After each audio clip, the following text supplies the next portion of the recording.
vacation. Ooh. $72 for a service call. Neat. Even $72 off any repair. Whoa. This month, it's 72, 72, 72 to celebrate 1972, the year Alaskan AC opened its doors. And everybody was kung fu fighting. Everyone was streaking, too. Let's stick to what we do best. That's right. A $72 Alaska vacation is the perfect way to prepare for the upcoming season. It's so good, we guarantee no breakdowns. The $72 service call makes it easy to check any concerns. And saving $72 off any repair means that you can buy one of those cool banana seats for your rad bike. You have a weird definition of cool. 72, 72, 72. This month at AlaskanAC.com. Hi, I'm Tom Horn, Arizona Superintendent of Schools. My job is to further improve Arizona's already excellent public schools. But if your school is not meeting your child's needs, you have choices.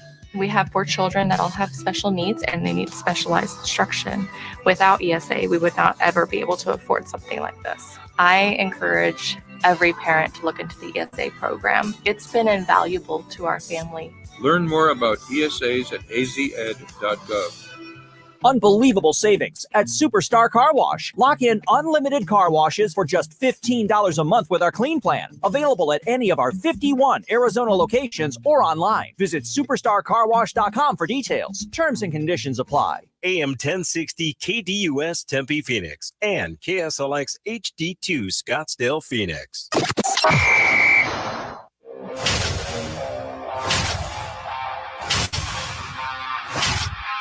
It's the lunch break.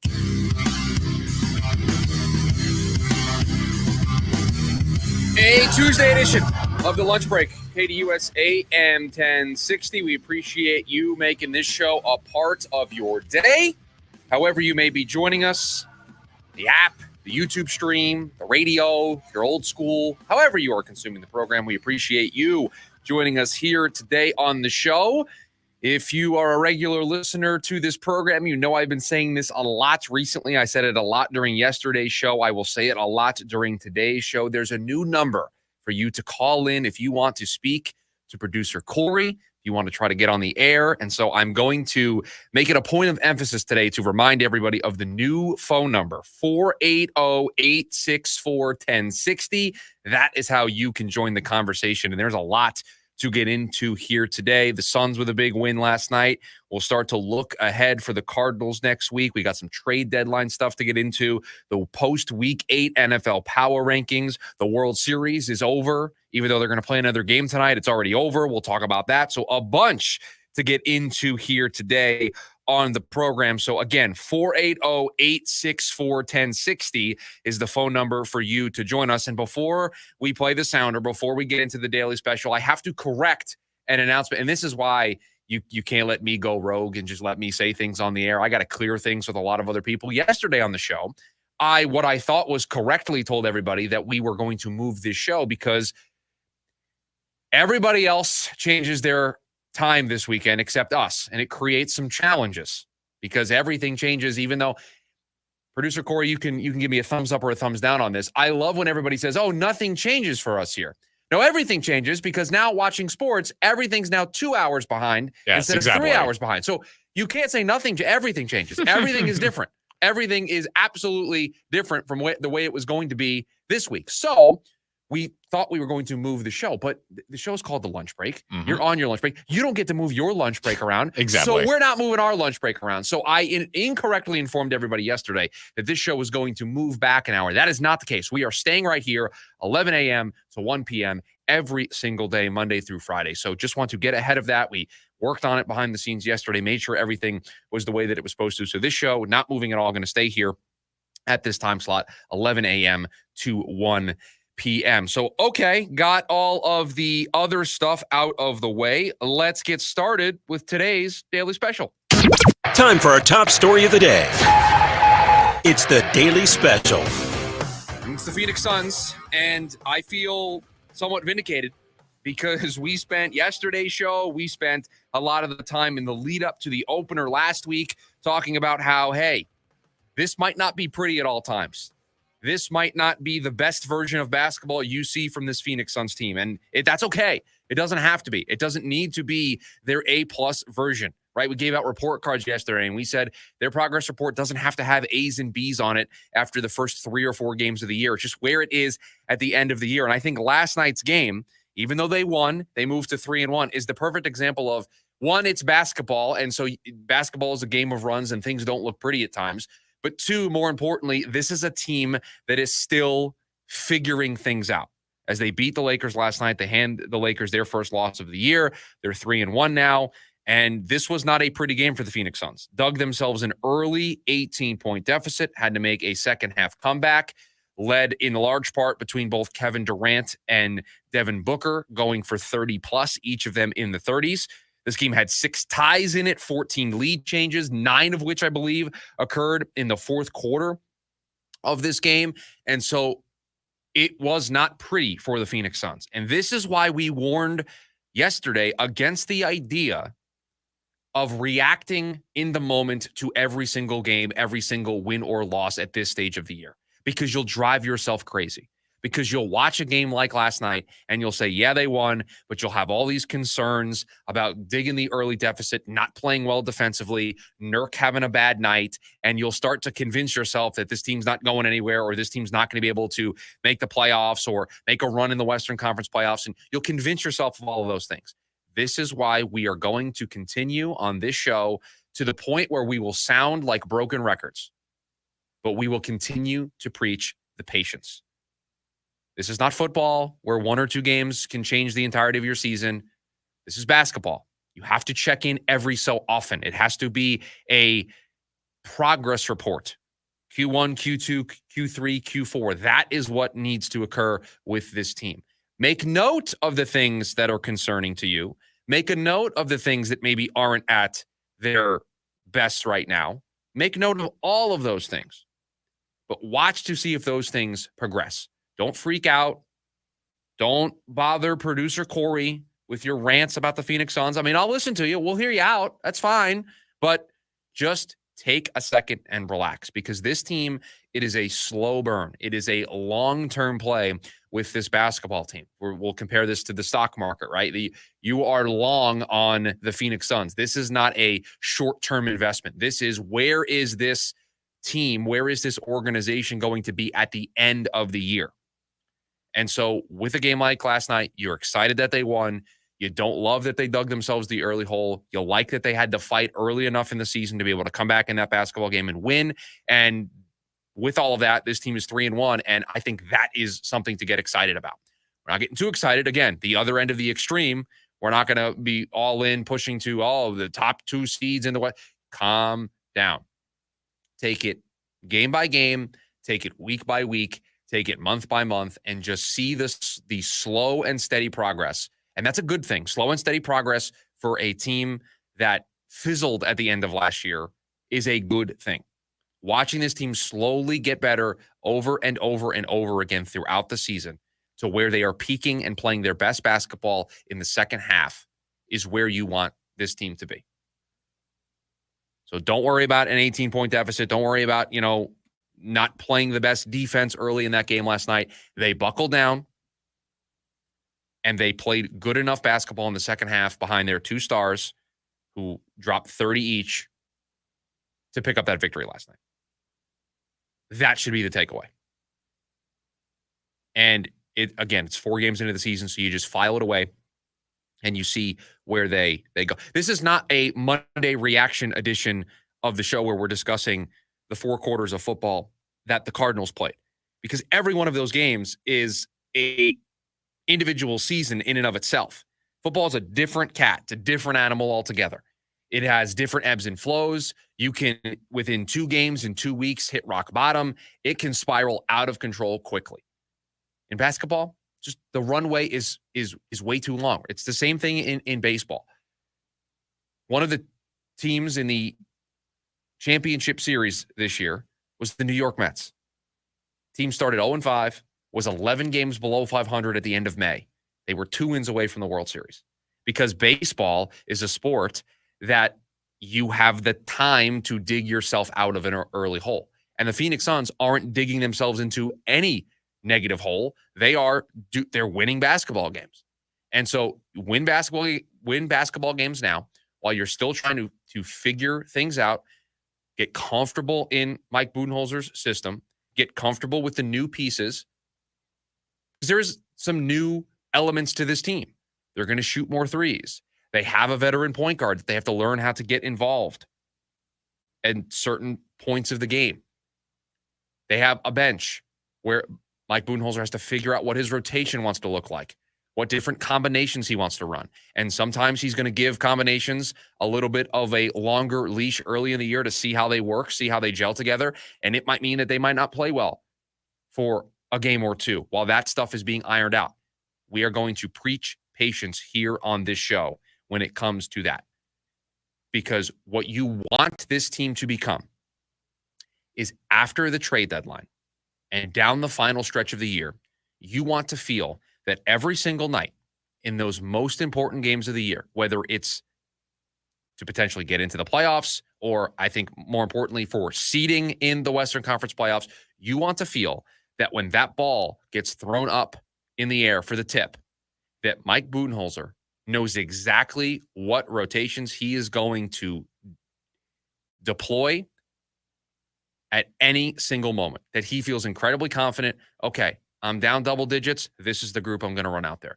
I've got a nice lead early. This is the group I'm going to run out there to give this player a break. You want at that point of the year to have the game theory so mapped out that there is the utmost confidence and that Mike Budenholzer knows exactly what he is going to do. So in the moment, he can just look up at the scoreboard, see how his team is reacting to the moment, and know, okay, this is the lineup that I need to run out there.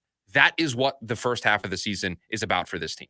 It is about getting to that place of being extremely comfortable so that when the playoffs roll around, it's easy. That we'll know on this show, we could say, these are the 8 or 9 guys that are going to play. These are the guys. This is the group. It's going to be these 5 to start. Ryan Dunn's going to come in and do this. Royce O'Neal's going to do this. Grayson Allen's going to. We want to have all of the roles locked down. And you can probably do a good portion of that, but there's going to be development by these players throughout the year.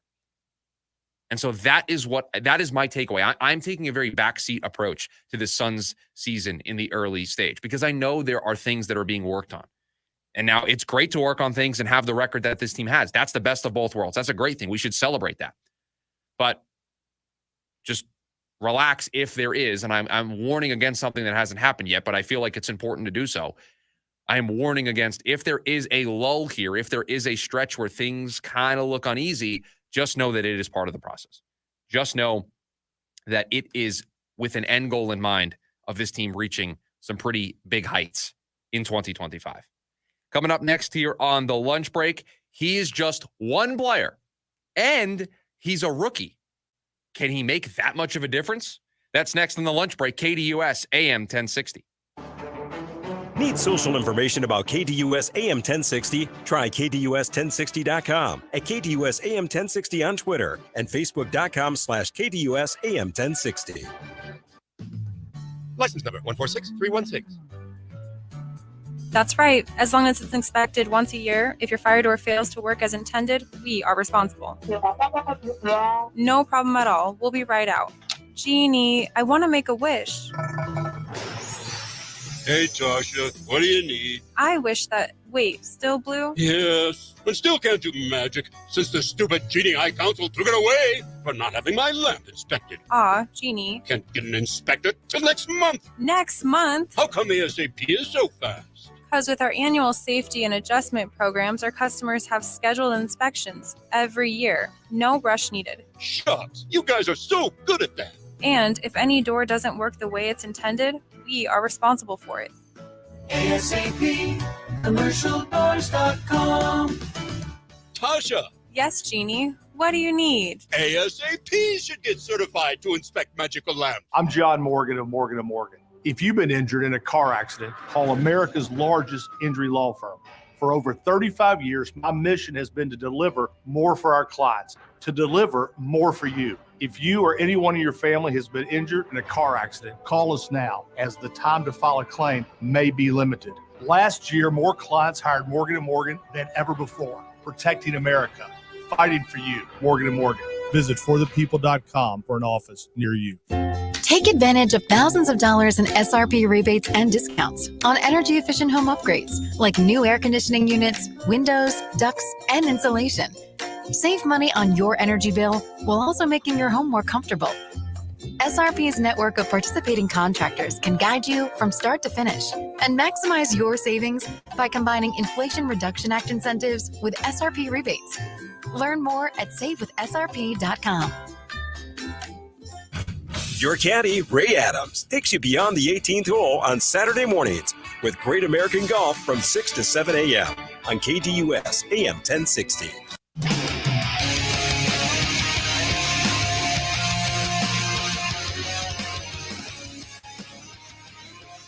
Welcome back to the lunch break.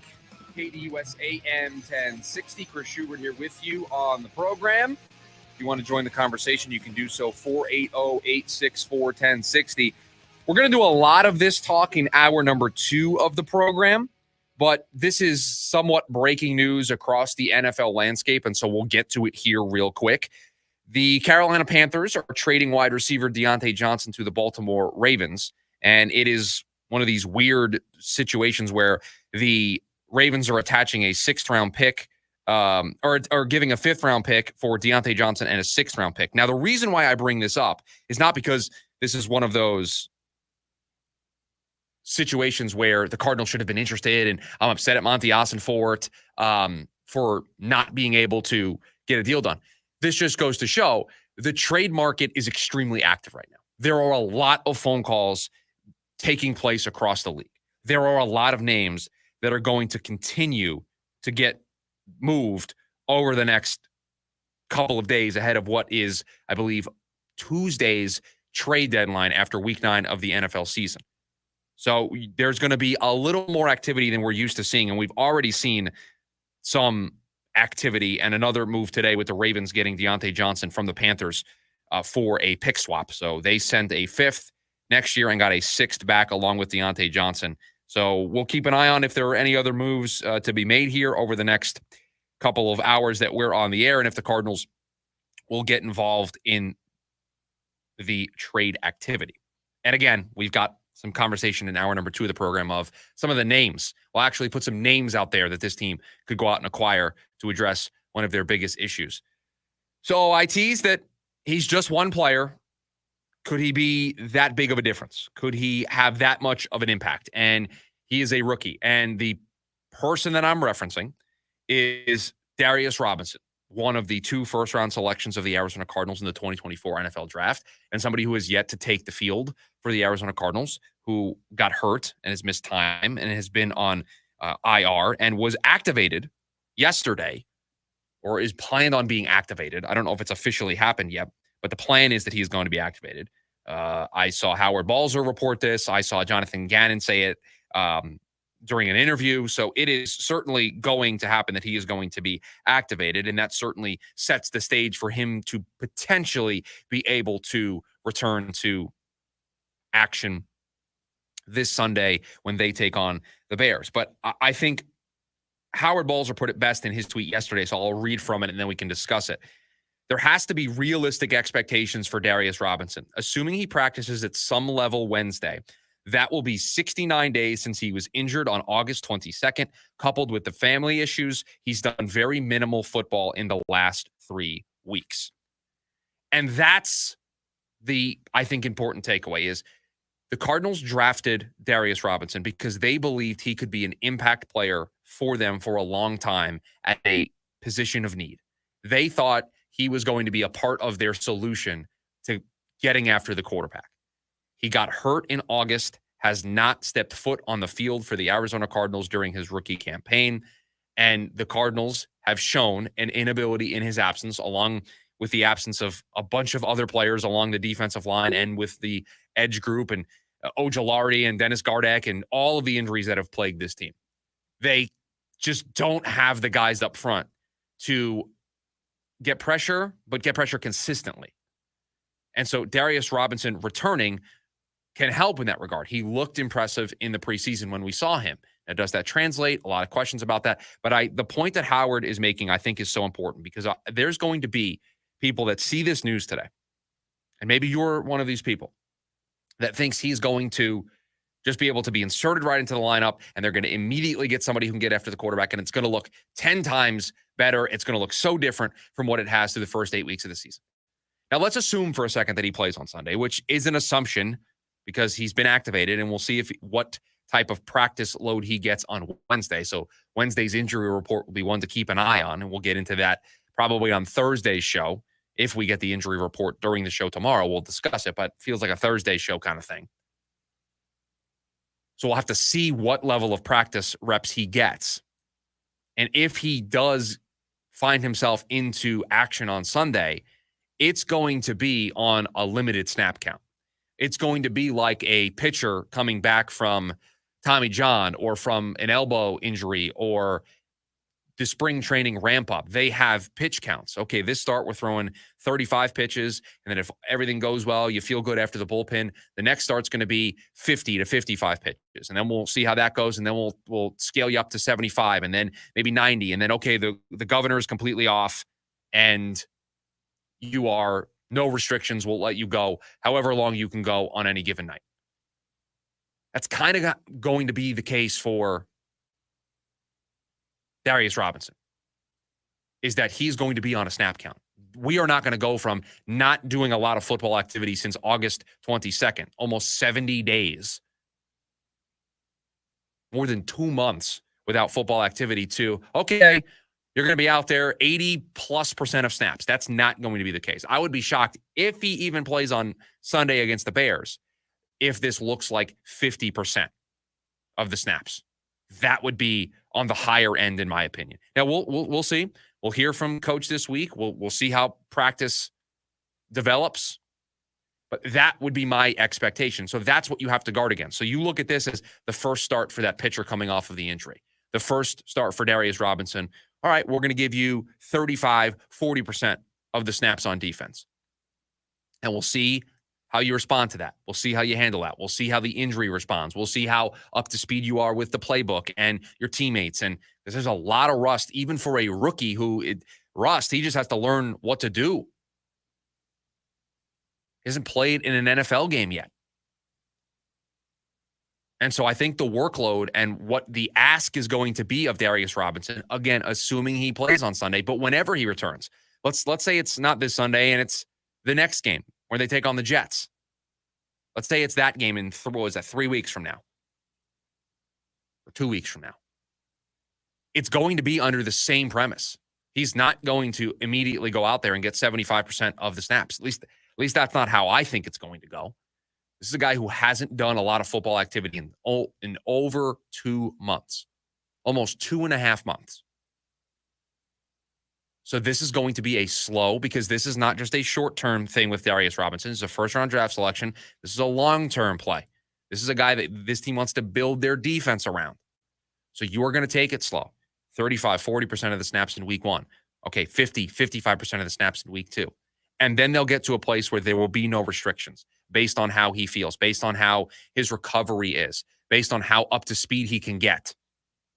And if he goes out there in that 35 to 40% of the snaps, and these are rough estimates on my part, but let's say he goes out there with the snap count that he does get, and he looks impressive, and he plays the part, and he looks like he understands what's going on. The injury doesn't look like it's still lingering and bothering him, and he is in tune with his teammates, and things look good. Okay, now you can add more to his plate. You can increase the snap count, the snap share.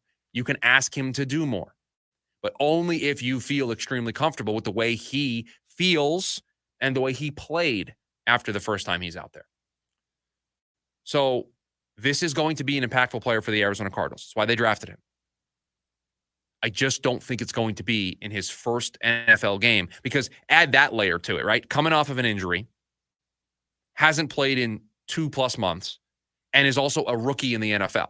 There are just so many elements that scream, take this slowly. Now, if it was the first week of the season and Darius Robinson wasn't hurt and was out there, they probably would have played him a lot of the snaps and let him learn and let him get those reps. But I just think the injury, it being already November, they are going to take this nice and easy, as they should. They should take a nice, slow approach with this player so that he can be here for a long time and he can be impactful for a long time, not just the remaining 9 games on this calendar.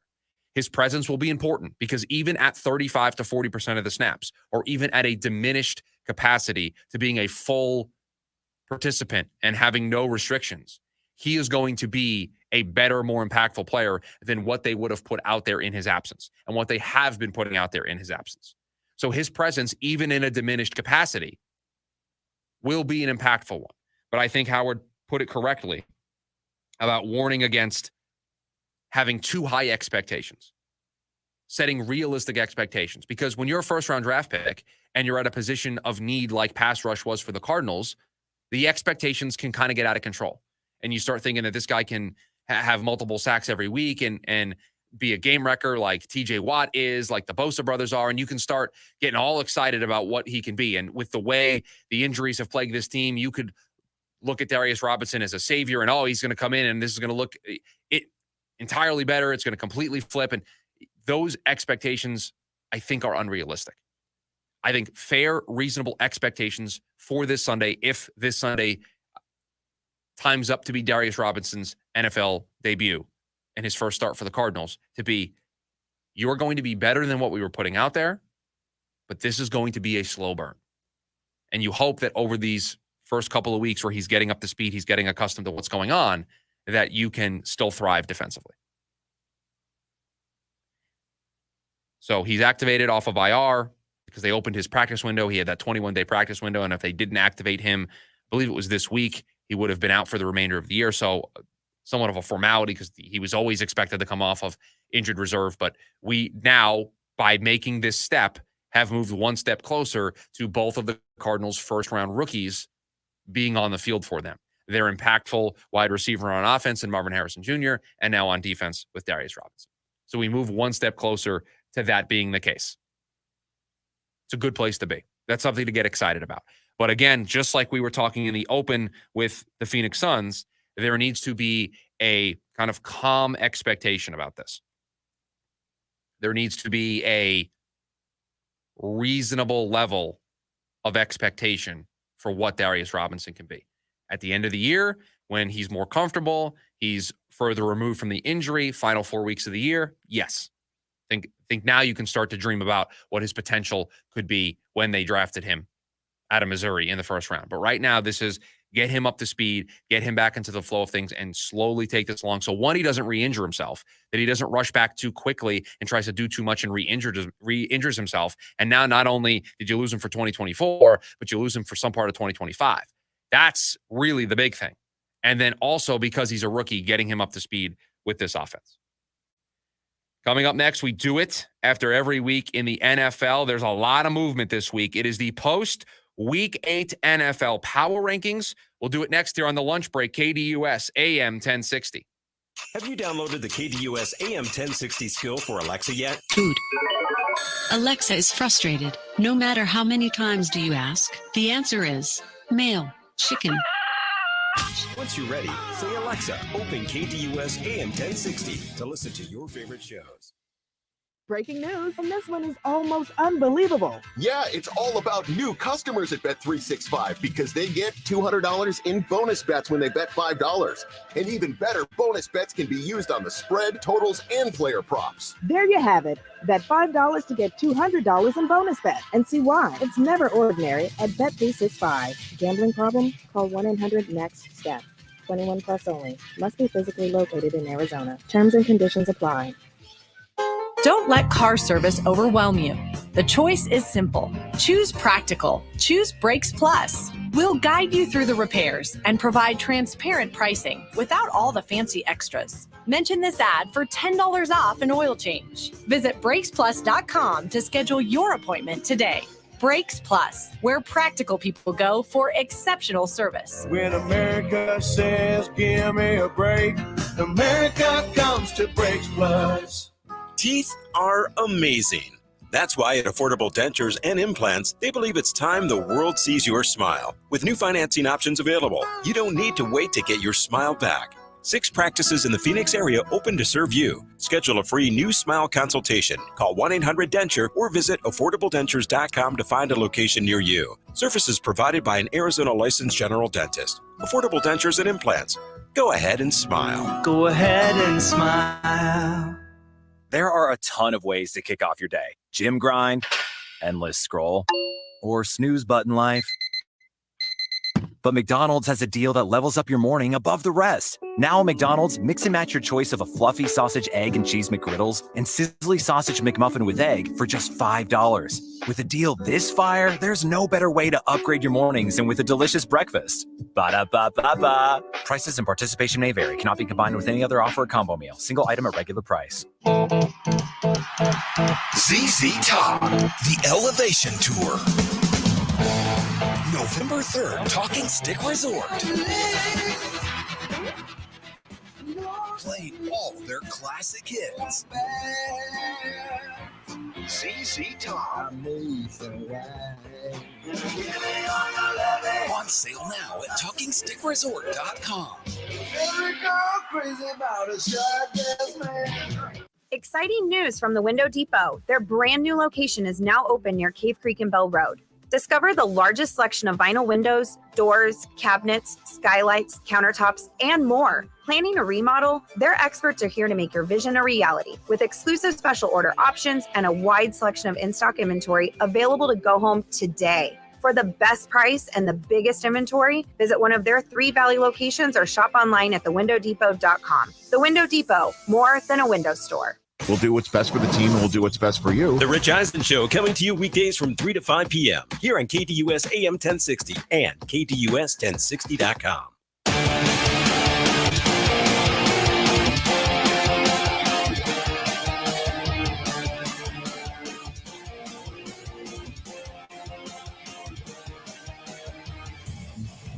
Welcome back to the show, the lunch break, KDUS AM 1060. Chris Schubert here with you. The phone number for you to join the conversation. Again, reminding everybody, there's a new one, 480-864-1060. That is how you can join the program. Again, that's 480-864-1060. Your thoughts on the Suns picking up a win last night over the Lakers. Your thoughts on Darius Robinson coming back to the Cardinals, the NFL trade deadline. Maybe you have some thoughts after the post-Week 8 NFL Power Rankings. So all of that available to you, 480-864-1060 for you to join the conversation. It is done every Tuesday after the NFL slate is done. And this is kind of our last thing we do before turning the page and turning our attention to the next week in the NFL. So tomorrow we'll start our preview of the Bears a little bit. So we do it to close out Week 8. It is the post-Week 8 NFL Power Rankings. And again, just a major excuse for me to play this music. That's all it is. A lot of movement this week. Only one new team, but a lot of teams moving all over the place this week. And we will start at number 10 because they are a new team. Because I don't know what to do with the last spot. I consider the Denver Broncos a team that is 5-3. They're not that impressive, though. It's not an impressive 5-3. You look at the teams they've beaten. I'm not that impressed. And this is not about, are you going to make the playoffs or not? Because the Broncos are certainly in a position to do that. This is who I think the top 10 teams are. And I don't think the Broncos are a top 10 team. I'm not willing to do it. I am willing, however, after their performance in a game this past weekend, when they needed it, to put themselves in pole position in their division. And they looked like the team they're supposed to look like when they got this quarterback. My team at number 10, the Atlanta Falcons. 5-3, just beat the Bucs, took control of that division. It has the Panthers, who are trading players away. You have the Saints, who are injured. You have the Bucs, who they just beat, who are also injured. So the Falcons, with their win, take control. They look good.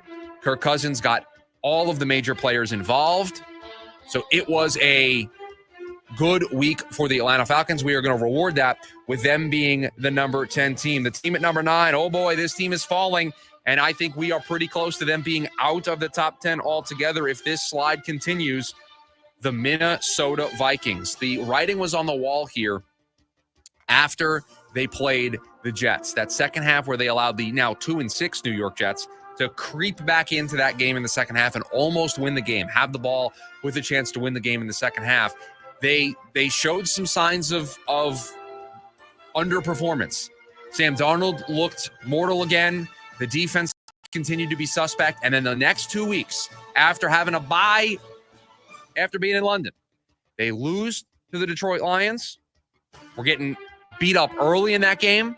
We're able to come back and make it competitive late, force the Lions to go on a game-winning drive, but they lose that one. And then they lose on a short week on Thursday night to the Rams, who got their reinforcements back at wide receiver. But this is a team that I think the arrow is trending down, so their ranking needed to reflect that. They are now at number 9. Number 8, I said this about the Denver Broncos. I think this also applies to the Pittsburgh Steelers, but they were down at number 9 last week, and they won, and a bunch of teams around them lost. So I felt like they should just move up a little bit, but I didn't want to move them up a lot of bit because they beat the Giants. It was 9-9 at halftime.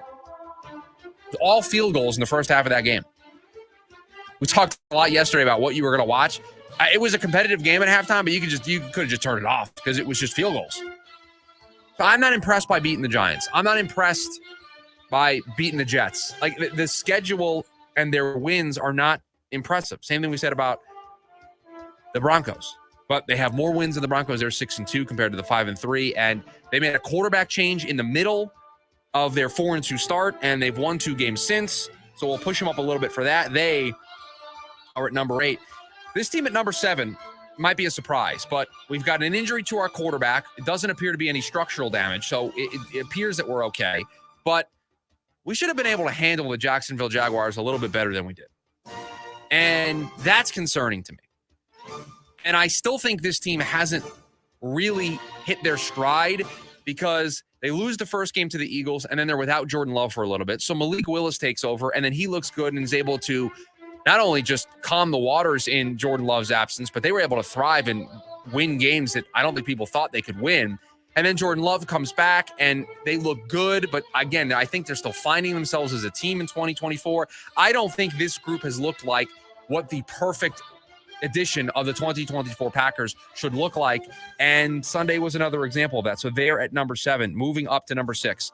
I put this team lower last week because I was concerned about how the injury to their quarterback would impact them.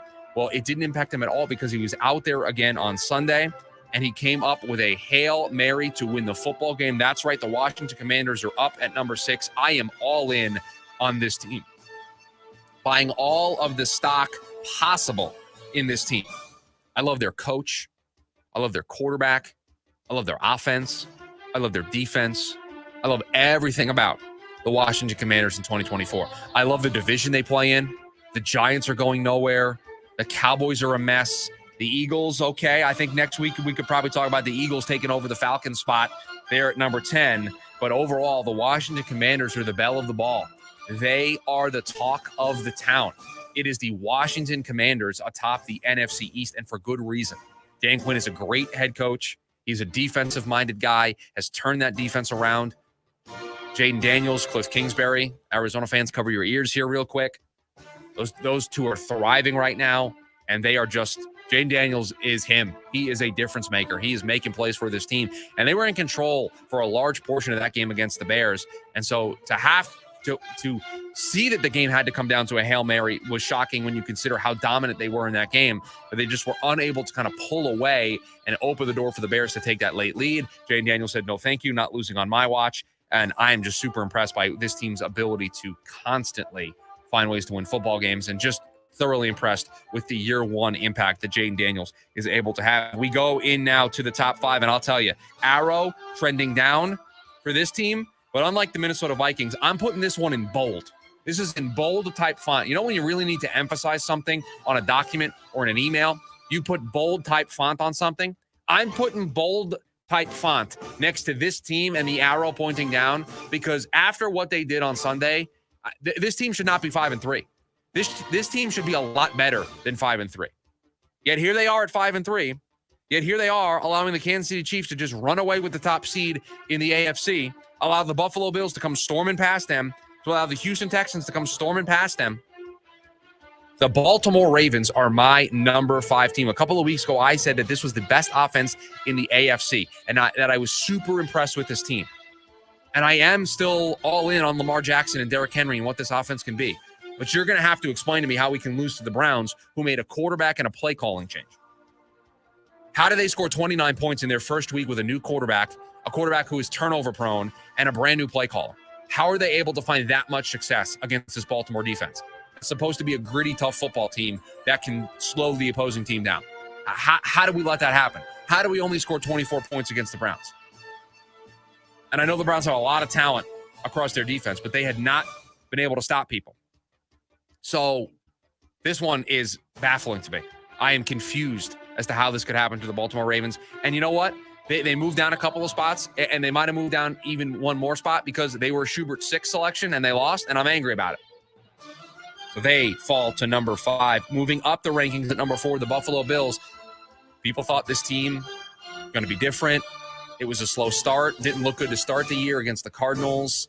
Kind of an up and down start. They've just hit their stride. Beat the Jets on Monday Night Football. Beat the Titans. Went into Seattle and just dominated from the word go. They're back. And this is why you don't count out teams and close their windows when they have franchise quarterback talent like Josh Allen. Everybody wanted to talk about Stephon Diggs leaving and all of the turnover on defense and all of the name value that was leaving this team. At the end of the day, windows don't close until franchise quarterbacks either retire, leave, or their skills deteriorate. The Buffalo Bills are always going to have a chance. Do I think they have the best chance in the AFC? No. I've got 2 AFC teams in front of them right now that we're about to get to. But are they one of the best teams in football right now? Absolutely. Just like they've been the last couple of regular seasons with Josh Allen. It's in the postseason where they seem to falter. But you can never completely slam shut a team's window as long as they have talent like Josh Allen at the quarterback position. You can just never rule them out. All right, the top 3. And maybe we should flip-flop the Bills and the Texans after the injury news of Stephon Diggs tearing his ACL and being out for the remainder of the year. But I have the Houston Texans here at number 3 because in year 2, there's no sophomore slump. It wasn't pretty this past week against the Colts, but they just found a way to win a football game. The Colts, by the way, making a quarterback change, benching Anthony Richardson and moving to Joe Flacco. We'll probably get to that in the leftovers because I have plenty of thoughts about that. But the Houston Texans, they are at number 3 right now because they, again, in year 2 of CJ Stroud, they just continue to find ways to win football games. But let's just make a note. We won't put the bold font on this. We'll just italicize it and say, let's see what this team looks like without Stephon Diggs. Nico Collins has been banged up. Let's see what this team is able to look like now. And don't be surprised if next week when we do this after week 9 and after the trade deadline that we're talking about a team that moves further down these rankings because they don't look as impressive. The top 2 teams after week 8 of the NFL season. They're the easiest 2 teams to write down every single week because they don't move. They stay in the exact same spot. The Kansas City Chiefs are number 2. They remain undefeated. It's not pretty. It's not the best. But they continue to find ways to win football games. That should scare all of us. That should scare all of us that this team is undefeated and that they still are not playing their best football. Because, yeah, they might lose a game here in the next couple of weeks. They might drop 1 or 2. But they are not playing their best football. And if they start playing their best football late in the year, in the postseason, like we know they always do, like we want the Suns to do on the basketball side of things, that's going to be scary. And the number 1 team, I apologize to Dan Campbell, Jared Goff, Ben Johnson, Amon-Ra St. Brown, Jahmyr Gibbs, David Montgomery, Penei Sewell, Aiden Hutchinson, even though he's not playing. I apologize to the Ford family. I apologize to the Detroit Lion organization because I, in front of this microphone last week, was scared to take a team that I've believed in for the last 3+ years. Before the Lions were a national story, I was somebody, and I have the receipts to prove it, was all in on this team going somewhere and going somewhere quickly with Dan Campbell. And yet I was the coward that was afraid to take them minus the 11. I allowed a double-digit number to scare me from going all in with my team. I should have made it my 6-point play because I am a believer in this franchise. I'm a believer in this coach, a believer in this team, and yet I was scared. So my apologies to the number one team in the NFL after week 8 of the NFL season, that being the Detroit Lions. That is your post-week 8 NFL Power Rankings. Coming up next here on the show, the World Series tonight is going to play another game, but the series is already over. We'll get into that next in the lunch break. KDUS AM 1060. James Out West brings NFL, NBA, MLB, and local sports talk to you Monday night starting at 7 on KDUS AM 1060 and the KDUS 1060 app. We're sitting down with our members age 60 plus from around the country to find out how Archwell Health is helping them live life to its fullest. I feel like I can go forward because now I'm in good health. I have a doctor who really cares and is truly interested in helping me live my best life. What was my first impression when I walked in? I could sum that up in a 3-letter word. Wow. Are you ready for a different kind of primary care in Phoenix? Visit archwellhealth.com to become a member today during Medicare annual enrollment and start living your best life better. Here in America, we have pretty good lives, and we owe it all to men and women in uniform who put their lives on the line every day fighting for our freedom and liberty. Unfortunately, tens of thousands of them come back wounded or disabled, and right now, they need us. Fulton Homes and 100.7 KSLX are doing something about this, and we'd like you to join us now through Veterans Day, November 11th. Come into any Fulton Homes sales office and pick up a quality, full-sized American flag kit in exchange for a donation of $10 or more. Fulton Homes will match your donation, doubling your support up to $25,000, and we will give 100% of it to charities helping our wounded warriors. So before firing up the barbecue, support those American heroes who so desperately need it by picking up your flag and flying your colors. We'll be flying ours right alongside you. Fulton Homes. You're proud to own. We're proud to stand with the USA. Not so lucky in Las Vegas. Escape to the largest 24-hour gaming resort in Laughlin, Nevada, where winners stay and play at Aquarius Casino Resort. On the banks of the scenic Colorado River, every stay at Aquarius is a winning experience with 15 Best of awards. In hotel, gaming, and dining, our guests enjoy the beautiful Riverwalk, remarkably affordable room rates, and over $2 to $3 million in hand-paid jackpots each month. Will you be next? Book your stay at AquariusCasinoResort.com today. Carving out time in your afternoon for the Doug Gottlieb Show right here on KDUS AM 1060, 100.7 HD2, and KDUS1060.com. Weekdays from 1 to 3 p.m.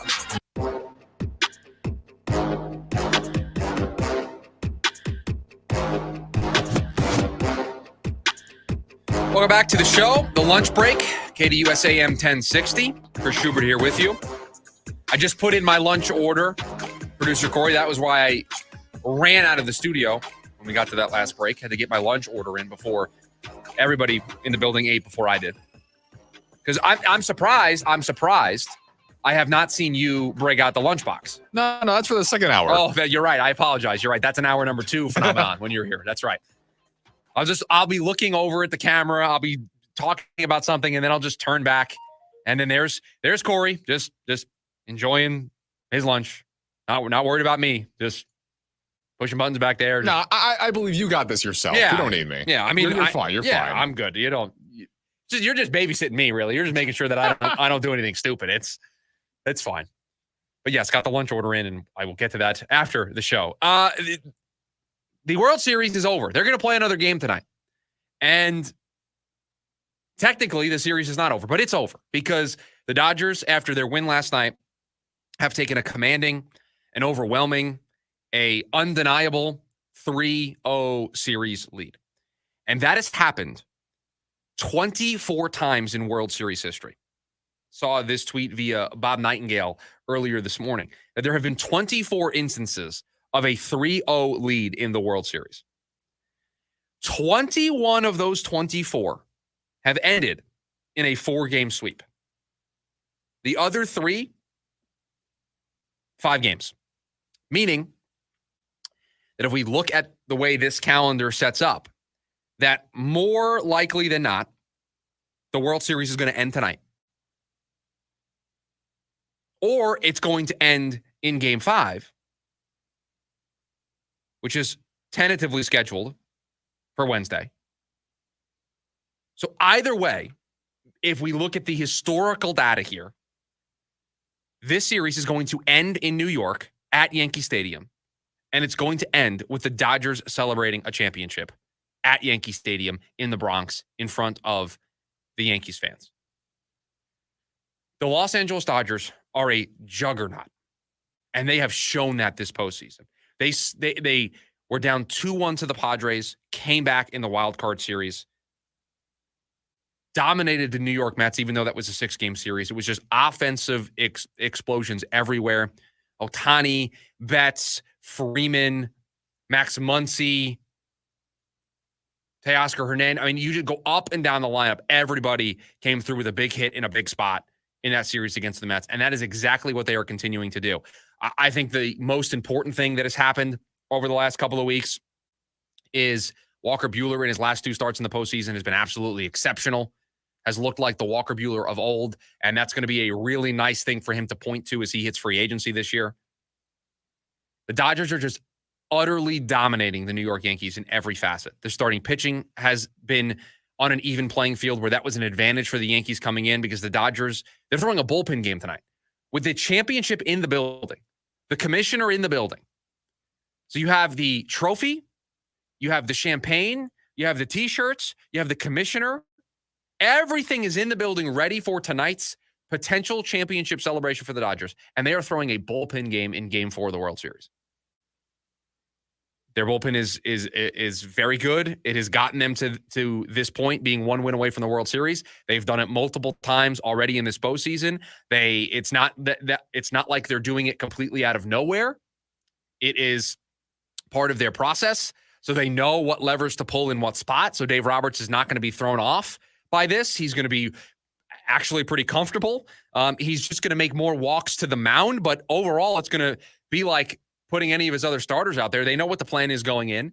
It's extremely well documented what they're going to do. They know, depending on certain outcomes, which reliever is going to get which part of the lineup. I mean, that work's already been done. It's in the process of being completed probably as we speak. They're comfortable. They feel ready to go. And what I think is so important about, or was so important about last night's game, is the Yankees ended their series against the Guardians in the ALCS on the road in Cleveland. They then went to LA for the first 2 games of the series against the Dodgers. So they have not played in front of their home crowd since Game 2 of the ALCS. That's the last time they played in front of the Yankee Stadium crowd. So last night was the first game in week and a half, 2 weeks there at Yankee Stadium. It was the first World Series game played at Yankee Stadium since 2009. And they're down 2-0, and the Dodgers immediately put up a 2-spot. The Yankees couldn't even get up to bat with the crowd invested, the crowd energized. The Dodgers took the crowd completely out of the game from the word go.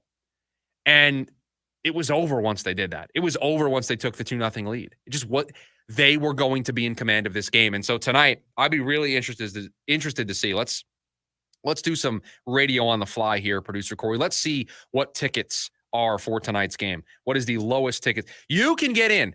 Now, mind you, earlier in this series, for the first couple games, we're talking 4 digits, thousands of dollars to get in. You can get in tonight for tickets as low as $390. Ooh. So the Yankee fans, they're out. They see the writing on the wall. And I don't know how you can't. You're down 3-0. It just doesn't happen. You just don't. One team's done this before. It's the Boston Red Sox against the Yankees back in 2004. One team's done it. They are getting outclassed in every fashion. They're getting outplayed in every fashion. They are just not the better baseball team. Aaron Judge is completely struggling. It's just they're overmatched. They're being outplayed. There's not something you can point to and say they made this mistake or they made this blunder or they're just, through the first 3 games of the series, the Dodgers are the better baseball team. And the Dodgers have been the better baseball team all year. We can talk about Garrett Cole only going 7 innings. We can talk about the decision to let Nestor Cortez pitch to Freddie Freeman and walking Mookie Betts in game 1. We can talk about all that stuff. We can talk about all of those things. But at the end of the day, it all just circles back to, you can even throw in Aaron Judge's struggles, but it all comes back to the Dodgers are a better baseball team. And it sickens me to say it, but the Dodgers are just a better baseball team, and I'm not going to be surprised if this is a sweep tonight and this is over and we don't even get to a Game 5, which would be disappointing because of all of the rightful, I think, pop and circumstance that we had going into this World Series. There was a lot of reason to be excited for this World Series if you are a baseball fan. Despite it being Dodgers-Yankees, this was going to be good for the game and the growth of the game, and the growth of the game means more people are invested in the game, which means more dollars come into the game, which means the game can continue to grow, can be more innovative, and that's good for everybody. And so to only potentially have 4 or maybe even 5 games, I mean, it has never gone to a 6th game when a team takes a 3-0 lead. It just doesn't happen in the World Series. So we'll see. The Yankees have been a good baseball team all year. There is potential for them to show some fight. They are certainly not going to want to get swept. And so that's probably the message. If I was Aaron Boone, the message going into tonight's game should be, listen, have some respect for yourself, for your fellow teammates, for your fans, for this organization. We are not getting swept. It is not happening. We are not going to allow the Los Angeles Dodgers to come in here and play the minimum amount of games and win a World Series and celebrate on our turf. So that's what the message is tonight for Game 4. And then if you win, the message is pretty easy for tomorrow. We are not allowing them to win the trophy here. We are sending it back. Regardless of what happens, they're getting on a plane and going back to LA. We want to make sure we're following them. These are the messages, and I'm not saying anything new, but that's going to be the tone. That's going to be the message that gets sent by Aaron Boone and everybody involved. And you're down 3-0. Every game the rest of the way is an elimination game. It is an all hands on deck approach. It is, we're going to pull every resource we have available. Everything needs to be on the table because you just need to get to tomorrow. You need to live to fight another day. You can't win all 4 back in one go. You can't tie the series up with one swing. You can't tie the series up with one at bat. You just have to take it one pitch, one inning, one game at a time. If you're the New York Yankees, that's the message. And if you're the Dodgers, it's pretty simple. Let's embarrass them at home. Let's win this. Let's sweep this. Let's be done. Let's celebrate. Let's get everything started. That is the message. And it's that simple.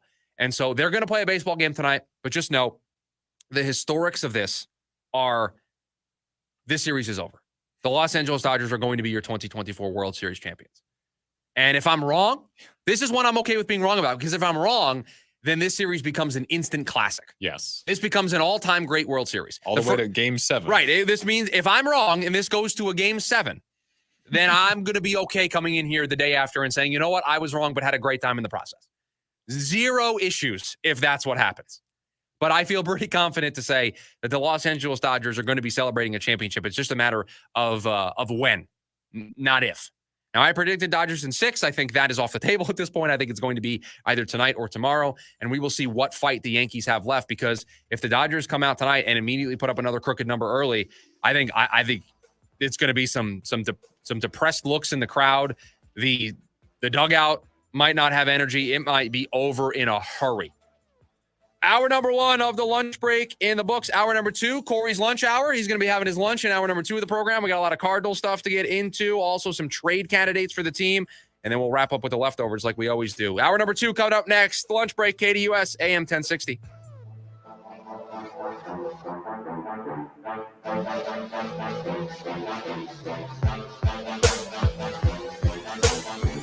AM 1060 KDUS Tempe Phoenix and KSLX HD2 Scottsdale Phoenix.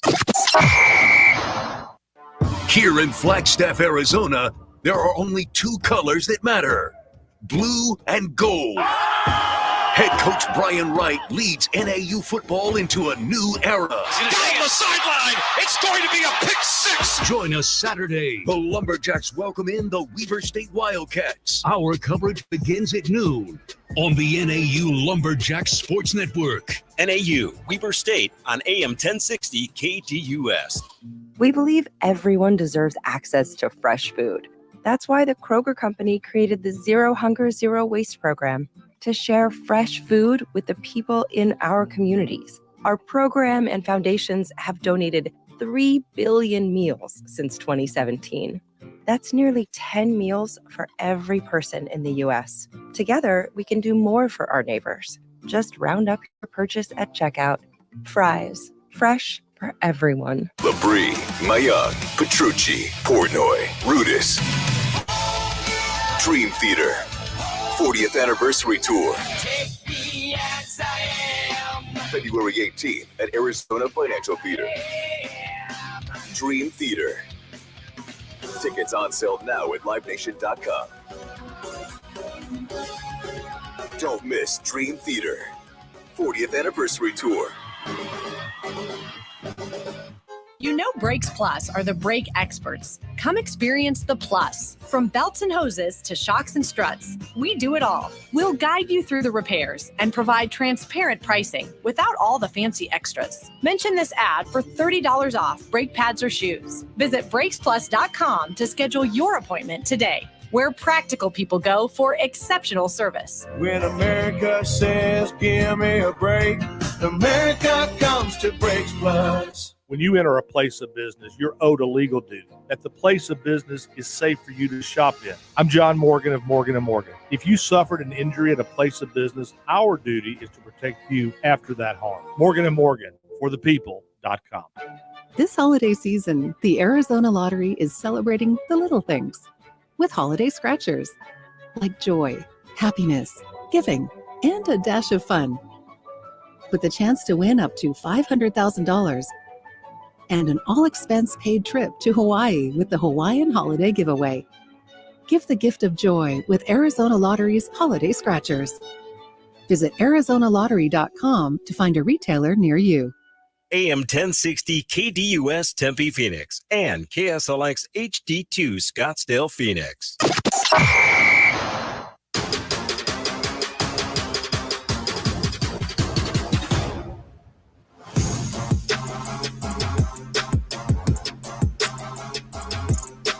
Welcome back. Hour number 2 of the program.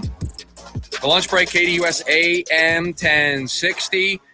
However, you may be listening, whether it is the app, whether it's the YouTube stream, which, now, Corey, you didn't see this,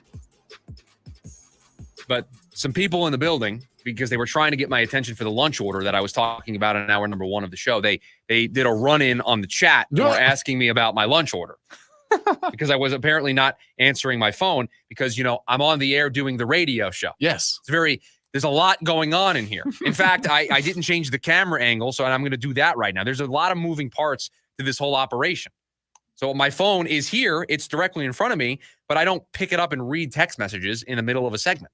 So if you're watching on the YouTube, you see that some fellow coworkers in the building were in there trying to get my lunch order for after the show. So welcome in, however you may be listening, and we highly recommend you download the KDUS 1060 app. We've got you covered there with all sorts of great stuff. You can listen to the show. The video stuff's going to be up there pretty soon, and it allows you to take us everywhere and anywhere on the go. You don't have to be in your car or in front of your computer. You just have to have the app downloaded on your phone, and you can take us wherever you want. So download it. Apple, Android, doesn't matter. Just download the KDUS 1060 app, and we got a lot of cool stuff coming soon there. Let's start this hour by potentially opening the door for our Week 9 preview for the Cardinals and the Bears. We'll do a full breakdown of where the Bears are this year and our first look into their strengths and weaknesses. We'll start that on tomorrow's program. But I find it interesting that the Arizona Cardinals, coming off of their 2-game winning streak after beating the Dolphins on the road last week, after beating the Chargers at home on Monday night. They walk into this game on Sunday against the Bears, a team that is reeling off of a heartbreaking loss to the Washington Commanders via the Hail Mary. I found it interesting, not surprising, but I just found it interesting that for this Week 9 contest, the Arizona Cardinals are listed as a small 1-point favorite for this game on Sunday.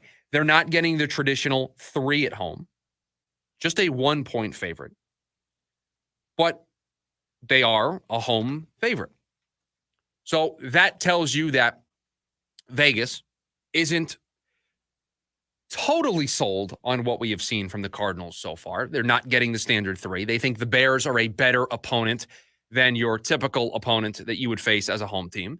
They aren't necessarily totally bought in to what the Cardinals have done the last 2 weeks, but they do think the Cardinals are favored. They do think that the Cardinals should, more often than not, win the football game. So we look at this, and this is a Bears team that has a rookie quarterback. This is a Bears team that is coming off of a bad loss. I shouldn't say bad loss, just a tough loss. Just a loss that if you missed the playoffs by one game, you're going to look back at that one and say, man, that one should have been ours. Our hands team, the special teams, we just got to do a better job there. And that would sting. Right? So I don't want to call it a bad loss, just a tough loss. That's one that, again, if the season spirals out of control from here, you're going to look back at that point. And so you ask yourself, are the Cardinals catching the Bears at the right time? Are the Cardinals positioning themselves nicely here for this 2-game winning streak to grow to 3 games, potentially even 4 games when they host the Jets in a couple of weeks? So can the Cardinals keep things going against Caleb Williams and the Chicago Bears? Now, this is not how things work in the NFL, but for the sake of conversation, do you think the Bears are a better football team than the Miami Dolphins? Do you think the Bears are a better football team than the Los Angeles Chargers? Do you think that the Bears are a worse team than the Chargers? Do you think they're a worse team than the Dolphins? Do you think they're 3 teams that are very similar in terms of where their record is, their talent level, their performance level right now? Do you think the Bears are all that different from the 2 teams that they played the last 2 weeks? Do you think the Bears are one of the tougher tests that the Cardinals have had so far through 9 games of the season? I know where I stand. I don't look at the Bears as some juggernaut that is walking in here, and I don't view Caleb Williams and this Bears offense as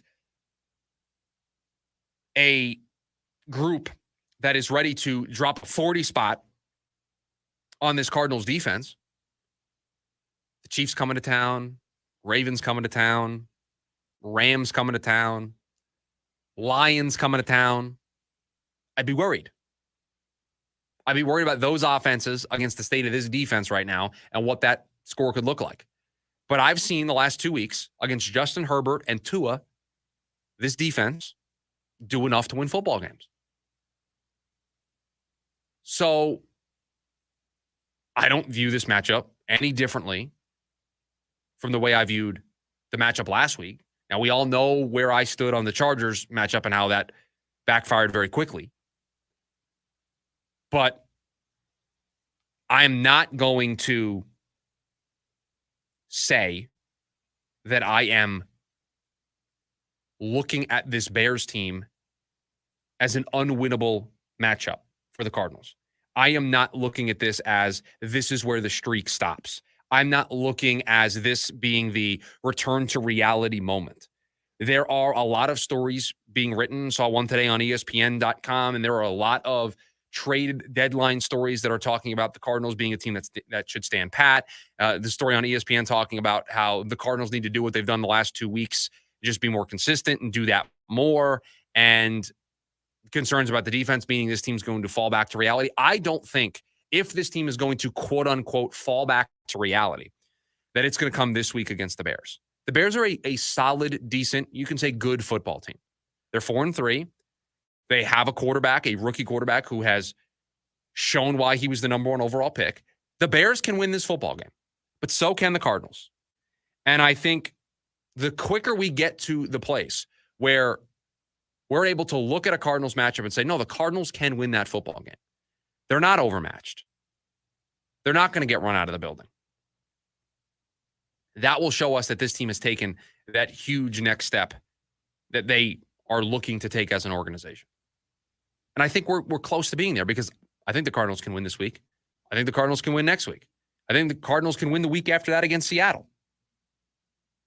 This is a team that showed me over the last 2 weeks, and in all 4 of their wins, look at the 4 teams they've beaten.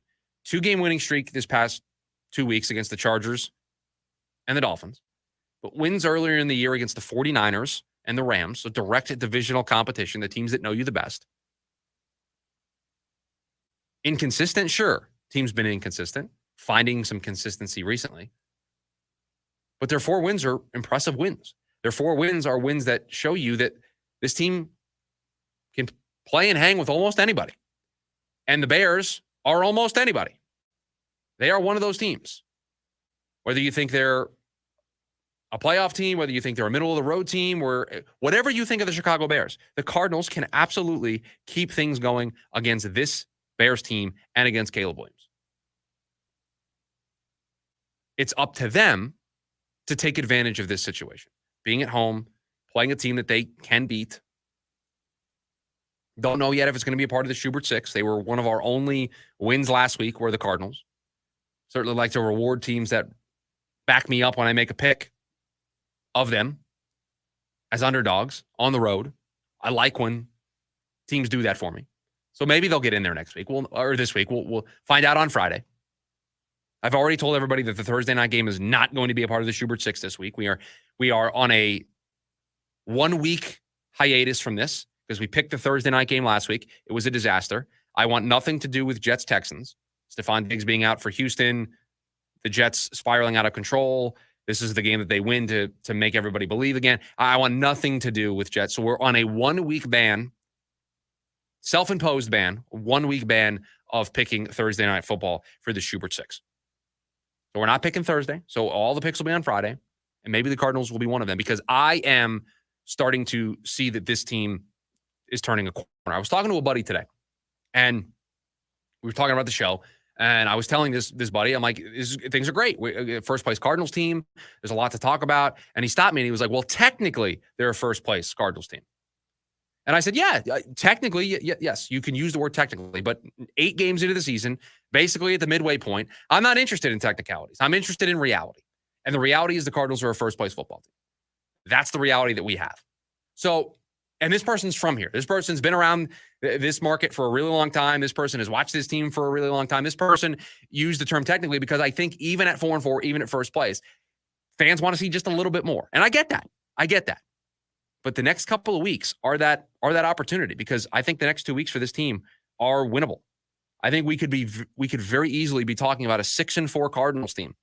They could play the same way they played the last 2 weeks, and we could be talking about a 6-4 Cardinals team going into that first of 2 matchups in 3 weeks against the Seattle Seahawks. That is absolutely on the table. And so now it's about solidifying some pieces via the trade market. It is about continuing to emphasize the things that they have emphasized the last 2 weeks, and for the confidence for this team to continue to build. So they're a small early favorite. Didn't get the full 3 at home. We'll see. That's something to keep an eye on here. That will tell me a lot about how the general public feels about the Cardinals. Is watch that number throughout the week. See if it grows from 1. See if it gets to 2. See if it gets to 2.5. Because then that means people are buying in on the Cardinals outside of, well, in this market, but maybe the national perspective as well is growing for the Cardinals. Because right now at 1, that tells me not so sure yet. Still a favorite at home, but not a normal 3-point favorite. So still thinking that the Bears can win that football game. Coming up next, we just said one of the things that the Cardinals could do here to keep this momentum going would be to go out and make a move. So if they are going to make a move, who's out there for them to get? We'll do that next. The lunch break, KDUS AM 1060. Listener rewards for you with the KDUS 1060 app. Download today to hear all of the national and local shows you love. That's the KDUS 1060 app. Let's play Star Radio Jeopardy! The answer is Thomas Crapper. Who invented the toilet? Correct. Let's try another. The answer is Parker and Sons. Who installed Crapper's toilet? Close. Who's been the Valley's leading plumbing, drain cleaning, and AC company for over 30 years and won the BBB Torch Award for business ethics? Correct. Keep yourself out of plumbing jeopardy. Call Parker at 602-2-REPAIR. That's 602, the number 2, then REPAIR for Parker and Sons. Don't let erectile dysfunction impact your performance. It's a common medical condition, and there's no shame in seeking help. Arizona Urology Specialist. Personal care for life's most personal issues.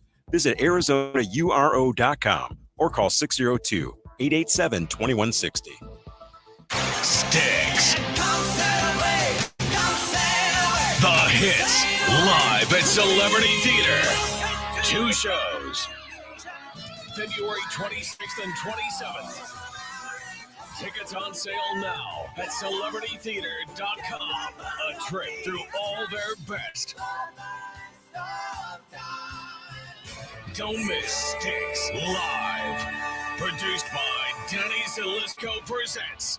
This fall, choose Primavera Online, and you'll be choosing a school with flexibility, personalized support, and an award-winning curriculum that's over 20 years strong. Now enrolling grades K-12 at ChoosePrimavera.com. Looking to upgrade your home? The Window Depot is your go-to spot for Milgard windows and patio doors. Select from a variety of styles, including aluminum, vinyl, or fiberglass, to start your journey to a brighter, more beautiful home. The Window Depot has Milgard windows in stock, ready to go home today, or their team can help you with a special order. Whether you're looking for energy efficiency, aesthetic appeal, or custom solutions, they've got you covered. Build the home you deserve with Milgard windows and doors from the Window Depot. Visit thewindowdepot.com to find a location near you. I'm Dan Patrick, and this is Above the Noise. After 8 weeks of the NFL season, the league's hierarchy is starting to take shape, but we can't believe everything we see, at least not yet. Just go back to last season. The Eagles were 7-1 through 8 games, and the team went 1-4 to end the season, including a loss in the wild card round. The Jags, an even worse end of their season after a 6-2 start, which the Jags won 5 straight. The team failed to make the playoffs. But it's not all negative. The Texans, Buccaneers, Rams, Packers all made it to the postseason with losing records through 8 weeks last season. All of those teams made it to the divisional round except the Rams. So although the playoff format appears to be taking shape, when you look at the amount of parity we have seen so far,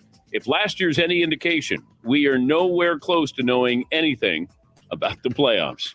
I'm Dan Patrick, and this is Above the Noise.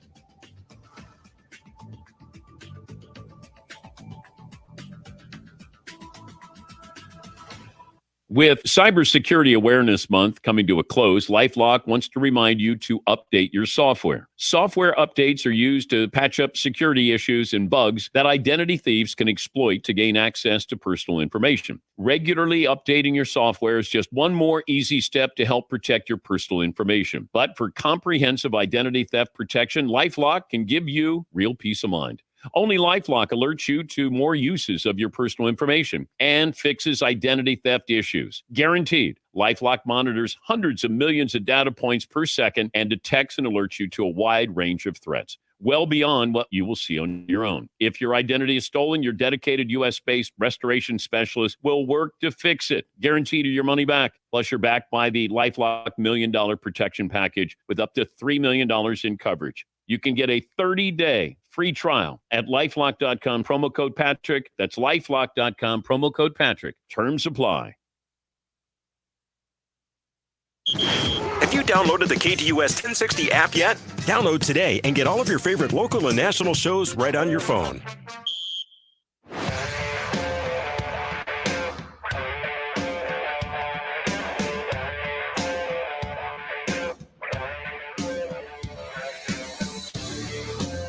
The lunch break, KTUS AM 1060. Chris Schubert here with you. Appreciate you making this show a part of your day. Joining us on your lunch break, during our lunch break, you want to join the conversation, 480-864-1060 is the phone number. The new phone number for you to join the conversation. Again, 480-864-1060. That is how you can get involved in the program. You can also get involved by downloading the KDUS 1060 app. Take us with you everywhere and anywhere you are, whether you're on the go, at your office, wherever you may be. You can take the show with you at any time. We have spent a lot of bandwidth on this program, carving out the place of this team, that being the Arizona Cardinals, should be adding players to this roster. They should be eagerly attacking the trade market to get help to this team. And I say help because I don't want to narrowly focus Monty Ossenfort's approach to just one position. There is one position, you're thinking it, I'm thinking it, I've talked about it, you've talked about it, that is a glaring omission on this team right now. And that's where we're going to focus this segment. But it's important to note that there are other things that this team could add that would make them better. And I'm not going to be the guy that if Monty Ossenfort makes a trade for another position and it's a player that can help this team win, to be like, well, you didn't get a pass rusher, so what do you do? That's not what we're going to do here. We are going to tip the cap to an organization that is supporting its players, supporting its coaches. But let's go to the position that we're all talking about, the one that you're thinking about, that I'm thinking about, and let's discuss the names, because I think it's easy to be in front of this microphone and say, go get a pass rusher. I think it's easy to say, you got to make a trade. You have to add to this team. It takes two to tango. There need to be players out there that fit what you're looking for. You could need a corner, and there could be no corners available that are better than the corners you have. You could need a wide receiver and not like any of the wide receiver options. I mean, it takes two to tango. Now, when it comes to this pass rush group, there are categories. There are groups that I think certain players fall into. I think there are this is a group of players that we've talked about, and there's kind of a subcategory in this group, but I've got Myles Garrett and Max Crosby as the known names that we've talked about. I've talked about them. They're the hot names on any trade rumor story that you see out there, any top 25 list of players to get traded before they're there. Myles Garrett, Max Crosby, they're mentioned. I think it is unlikely that both of those guys get moved. You should still ask. You should still make the effort and make the phone call. You should very much force them to tell you no. So I have them in the known names that we've talked about. I'm going to add another name to that group of Myles Garrett and Max Crosby. We haven't talked a lot about this player. I don't know if we've talked about this player at all. And I have this player under the category of probably not happening, but you could ask anyway. And this is a different approach to addressing the Cardinals' issues defensively, because this is not a Myles Garrett or a Max Crosby. This is not one of the other pass rushers that we're going to talk about. But would the Tennessee Titans, if they were overwhelmed with the draft compensation, trade 27-year-old Jeffrey Simmons? Again, not a outside pass rusher, an interior player, a defensive tackle, but one of the best interior players in the game, is only 27 years old. We know this team has had injury issues at that spot, underperformance at that spot. So you trade for Jeffrey Simmons, you put him in the middle. That helps you in your attack against the run. That's a game wrecker in the middle of the defense that can open things up for the guys on the outside. It could impact everything all in one fell swoop. That's a different way to approach it. So like I said, it doesn't have to be a traditional pass rusher for this to be a trade deadline that Monty Ossenfort can win. I don't think we're at a stage right now where the Titans would do that. That feels more like a offseason conversation, but it's worth the ask. So Garrett, Crosby, Jeffrey Simmons, I think those three players are sexy names to talk about. They are popular names to talk about. They are superstar players to talk about. It's understandable why they're the names that constantly come up. They're the names people know. They're the best players at their respective position. They would fetch large hauls. I get it. We've talked about Crosby and Garrett a lot on this show, and I've advocated for going out and getting those guys. It just doesn't feel like those guys are going to move. So I think the next two groups are players that are absolutely on the table to be moved. And there are two groups here. There is a group of pass rushers that are on teams that are underperforming or maybe out of it or are carrying big salaries, but they're under control beyond 2024. So you're not just getting a short-term solution. You're getting help in 2024. Some of these guys are under contract through 2025. Some of them are under contract through 2026. So you have multiple years of control. With some of these guys, you're going to probably have to work out some long-term contract extensions beyond what they have. So you have to do a short-term extension with them. But they are under team control beyond 2024. They are players that help you in this year, but also in year 3 of this process. And then there's the group of one-year rental players that would just be short-term, Band-Aid. You might trade for one of these players and immediately offer them a contract extension if you like them to just keep them in the building. But they are on expiring deals, and they would be right now short-term solutions. So let's start with the short-term solutions. These would be the rental players. These would be the guys you would bring in, and if you didn't sign them to a long-term deal after trading for them, then they would just be one-year mercenaries for you to try to help this team win football games. Again, I don't think that's what Monty Ossenfort and co are going to do here. If they traded for one of the names or two of the names I'm going to mention here, I think they would come with some extensions, maybe 1 or 2 year deals to create a window. But let's start with Chase Young down in New Orleans. Here's a guy who signed a 1-year deal there last year after fizzling out in Washington.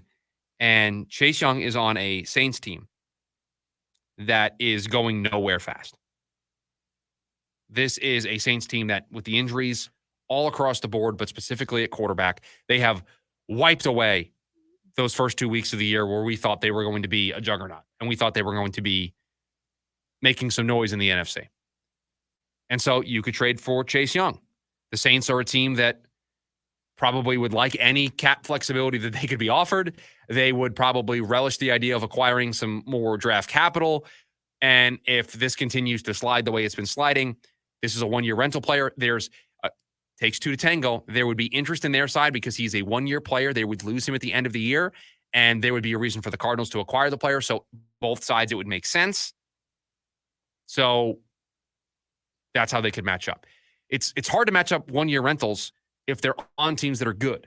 So Chase Young being on a team that is bad right now, that opens the door for him to be moved. The same can be said about Azeez Ojulari. And that last name should be familiar because that is the brother of B.J. Ojulari, who was already on this Cardinals team. So the Giants lost last night to the Steelers. Didn't play well. The Giants, not Azeez Ojulari, not playing well. Team that's sliding out of control. Don't know their GM and coach are going to be back next year. So you have a GM that doesn't look like he's going to get fired if it starts to slide a little bit. Could be somebody that acquires value for the team. Another guy that makes sense. You could trade for him, give him an extension. Now you got the Ojulari brothers pass rushing. That could be a cool story. Could get both of them even more amped up, get even more out of those guys because they're playing with each other. That stuff matters. You have the Williams brothers in New York, Quincy and Quinnen, and those two guys are elevating each other because their brothers playing together and they're having a blast. So it's something to think about. One more name here for the 1-year rentals, and then we'll get to the names under control beyond this year in the next segment.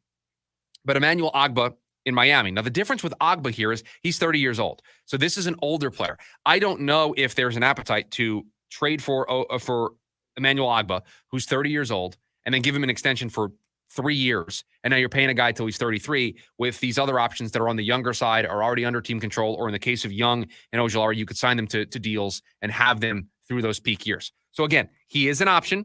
Miami's not playing very well. Miami falling out of contention in the AFC East, falling out of contention in the AFC playoff race. Would be interested to see if they would want to get some draft capital back to help them in the offseason, kind of retool on the fly, to try to give it another run in 2025 with a healthy Tua. So that could be an option if Monty Ossenfort wanted to just go the direction of a 1-year rental, not give up a whole lot for a 30-year-old pass rusher, and just give his fans something exciting to talk about and give his team a bit of a jolt, a bit of a boost. So those are your names in the one-year rentals: Chase Young, Azeez Ojulari, and Emmanuel Agba. What we'll do here on the other side, because I got more of these names to get into, we've got a couple names under control beyond 2024 that could be interesting for the Cardinals. And I'll tell you my favorites from all of these. We'll do it next here on the lunch break. KDUS AM 1060. Football fans, it's Mellow Monday, so join the Rooster at Mellow Mushroom off the I-17 in Happy Valley Road between 5 and 6 p.m. every Monday night during football season. Do you know when you realize you made a horrible mistake and got stuck with the wrong injury lawyer? When it's too late. Hi, I'm Mark Breyer. And I'm Alexis Breyer. We're the husband and wife law team. You can protect your rights by asking the right questions. When was the last time the leaders of the firm went to trial? And why does their fee go up if they have to file suit after an unfair offer? That's right, Alexis. But we know those firms don't want you asking those questions, and they're not going to answer them. They're going to dance around it. Do your research after a serious injury. Call the husband and wife law team first. By now, you've heard all of our ads. America's largest injury law firm. But what does that really mean for our clients, for you? It means that when you hire us, you don't just get a lawyer, you get a legal army, almost 800 lawyers alone. That army includes an entire legal team, specialist lawyers, investigators, and a 24/7 client satisfaction staff. Just like if you were going into surgery, you wouldn't trust one person to handle the paperwork, the scheduling, the anesthesia, and the surgery. Have you ever seen a surgeon operating alone and without resources? No way. Why would you trust a small firm with your case? Your case is a big deal to us. When it comes to law, size matters. We're America's largest injury law firm, Morgan & Morgan. Visit forthepeople.com for an office near you. Every day, community, supporting, giving. Every day at APS, we support Arizona community organizations and our customers, giving back to help Arizona teachers, nonprofits, and families, volunteering to support and strengthen neighborhoods, working with local partners to provide customers with crisis assistance and other services when they need it most. To help your community or find assistance for yourself or someone you know, visit aps.com/brighter.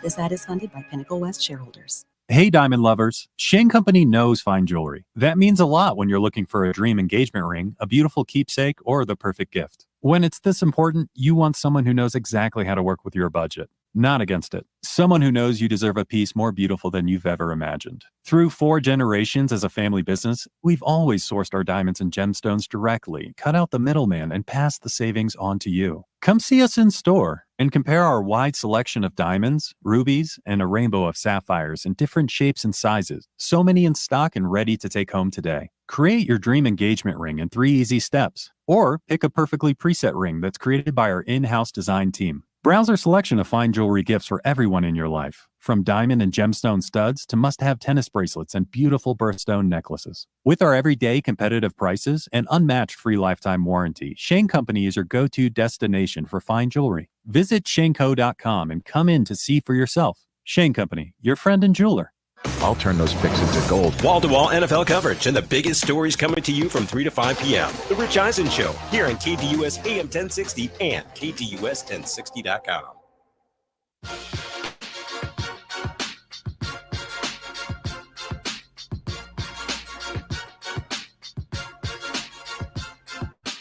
Welcome back to the program, The Lunch Break. KDUS AM 1060, Chris Schubert here with you. 480-864-1060. That's the new phone number for you to be able to join the conversation. You talk to producer Corey, who I think... Oh, no. You know what? I almost said that he was in the middle of his lunch, but I see the lunchbox. He's pushed it away from himself. So I think lunch is over. Yeah, we're all clear now. Okay, what was for lunch today? What did we have? Just a regular chicken breast sandwich. So this was the same lunch as yesterday? Yes. So we'll pull back the curtain here a little bit on the show. It's hour 2. We can go off the rails. Yesterday, I was getting ready for the show, and I walked down the hall because on producer Dylan, producer Corey, they tag team this. Producer Corey on Mondays working on some other stuff. So he was in the other studio, and I was getting ready for the show, and I walked down into the kitchen to fill up my water bottle, which takes about an hour to fill up. Yeah, it's like half a gallon, isn't it? It's 64 ounces, and it takes a little bit. We talked a little bit about it yesterday on the show. It takes a little bit for me to fill it up. So I go down there into our kitchen up here on the second floor of where our studio is. And Corey was in there and he was eating his lunch. And I asked him what he had for lunch. And he said chicken sandwich. And then we had a back and forth about what kind of chicken it was. And so today, same lunch as yesterday. So do you, okay, here we go. We're going to just go completely off the rails here. Is this a prep in advance kind of thing? You just make. Yes, I do. So I prep the meats and then make it like day to day so that they're not sitting in the freezer all week long. So, okay. So let's say it's a nice Sunday afternoon and we just prep. Pretty much. If I have the time to, yes. Just lunch. Yes. So the other meals. I put more effort into them at home. So more effort into them at home, but lunch, because we're here at the building. Yeah. We prep those. Just something quick. I wish I had the kind of time to be able to prep lunch because I spend a lot of money right now outside of when I get done here with lunch, because we order lunch here in the building quite a bit. It would be nice to just prep, but I just don't have the time. Exactly. I mean, a lot of football to watch on Sundays. Exactly. Can't really, maybe we could probably prep some lunches because here's what happens. I get excited about the idea of prepping lunches or meals. And then I want to prep all 3 meals every day. Oh, no. And then it becomes too daunting. And then I just don't do any of it. Yeah. And then the cycle repeats itself every so often. So you just prep the lunch. Yeah, that's it. All right. Maybe I'll try to just prep the lunch next week. You know what? I'm going to make that my mission statement for this weekend. Is that one of your Schubert 6? You know what? That is going to be a little addition to the Schubert 6. We will see if that bet pays off. Chris to make his lunch all of next week. So, you can stay tuned to see if I do that next week. Is that plus or minus? Oh, it's the massive underdog. It is probably plus 750. You would get some great odds to say that I would make my lunch all. Trying to think off the top of my head if there's anything like super important that would stop me from making lunch next week. Oh, you'll find something. I will, but I think we're okay. I think we're in the clear. So we'll see. We'll give it a shot. Getting back to what we were supposed to be talking about here in this segment. We just got done talking about the 1-year rental options for the Arizona Cardinals via the trade deadline, which is next Tuesday. So a week from today, the Arizona Cardinals pencils will have to go down. The trade deadline will come and go, and the Cardinals will either add to their roster or do nothing to their roster. I do not think we're in a place where this organization, this front office is going to subtract from this roster. So it's just a question of, do they find somebody to add to this roster? Do they find somebody, and do they find the compensation worthy enough to add somebody to this roster? For those who maybe are just joining us, haven't seen this, there has been some activity today. Deontay Johnson getting traded from the Panthers to the Ravens. So the phone lines are busy across the league. Everybody's looking to get better. Everybody's looking to make a move. There is activity out there, and we will see if and when the Cardinals join the fray. So we talked about 1-year rental pass rush options.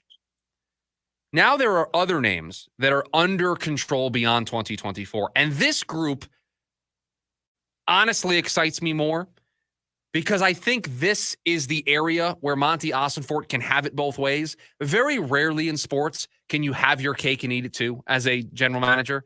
It's very hard to blend short-term and long-term goals as a GM. There's always some type of short-term pressure that is weighing on you that kicks the long-term goals to the curb. There's always something in the immediate that is pulling you away from staying the course with what your big grand vision is for your team.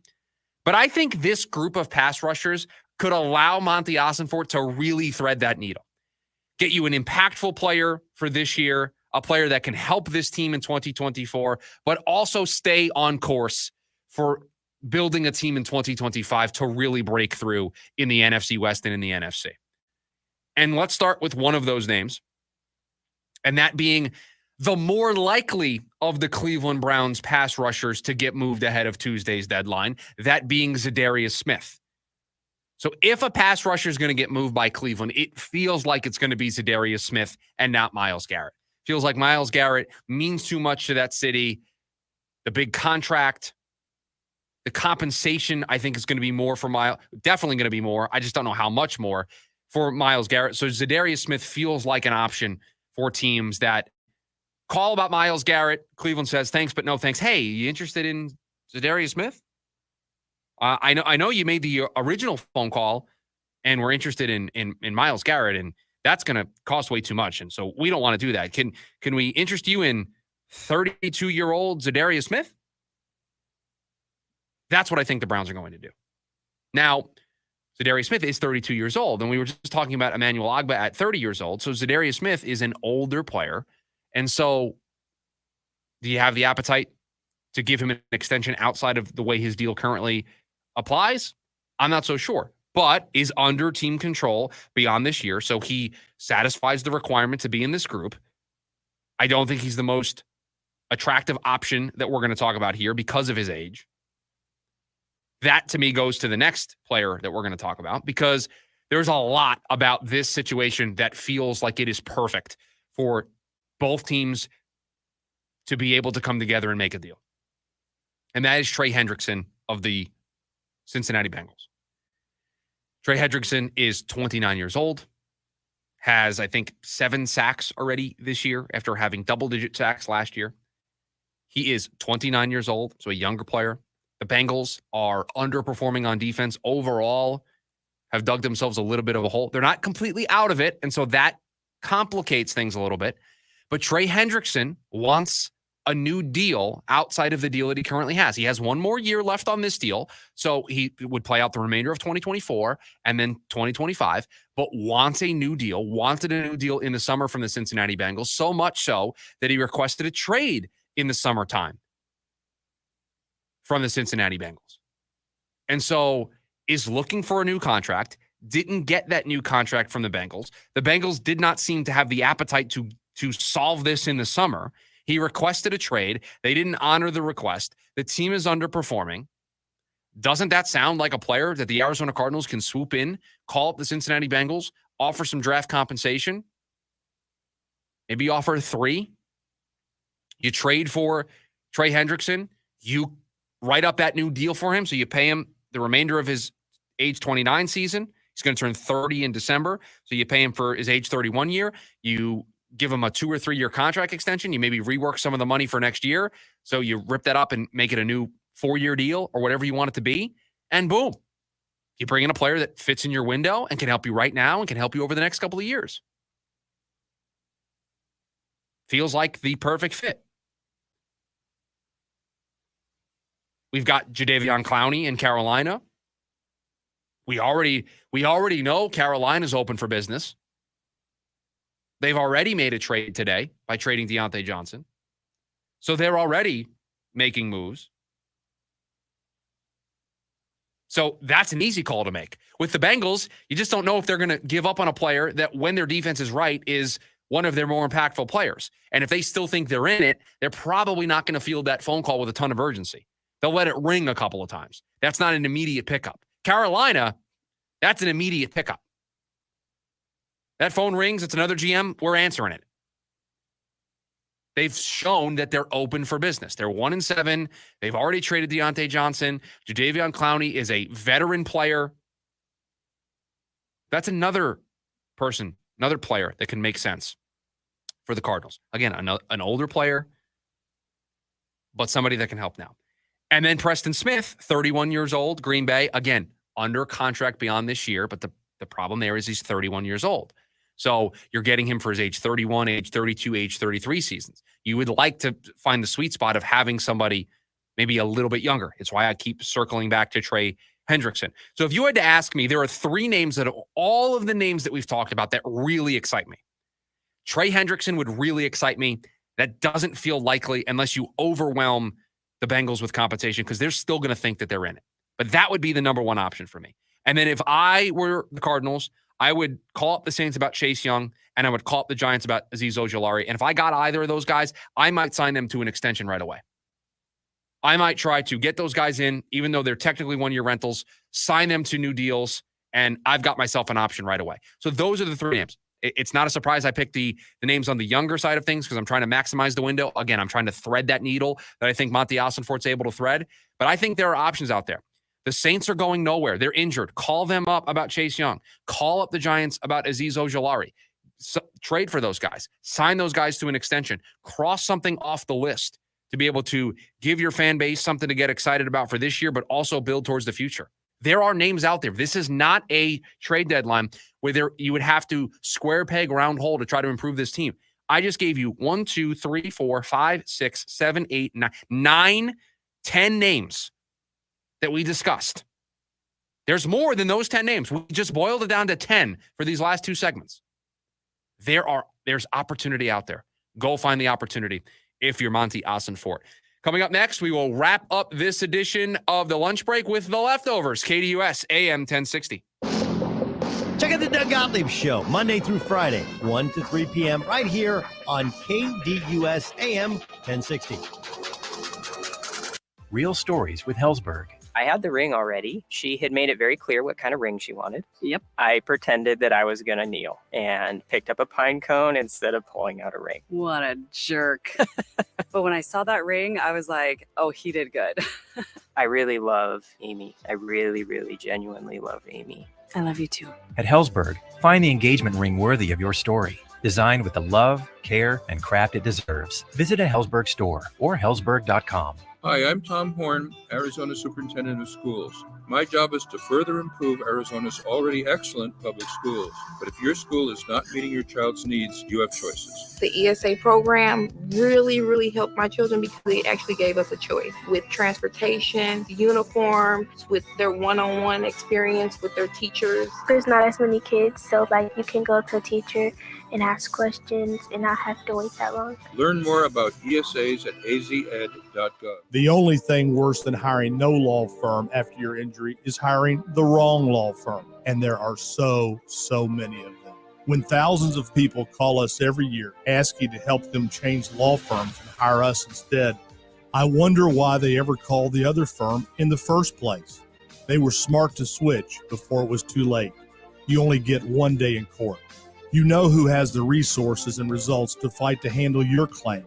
And the big insurance company on the other side, they know it too. They know us well. You have to know when to hold them, know when to fold them, and know when to walk away. Walk our way. When you're fighting to get what you deserve, it's go big or go home. We are big for a reason, which is why we've recovered over $9 billion for our clients. When it comes to law, size matters. We're America's largest injury law firm, Morgan & Morgan. Visit forthepeople.com for an office near you. Bringing you the latest sports topics weekly right here on KDUS AM 1060 with me, the Doug Gottlieb Show, 1 to 3 p.m.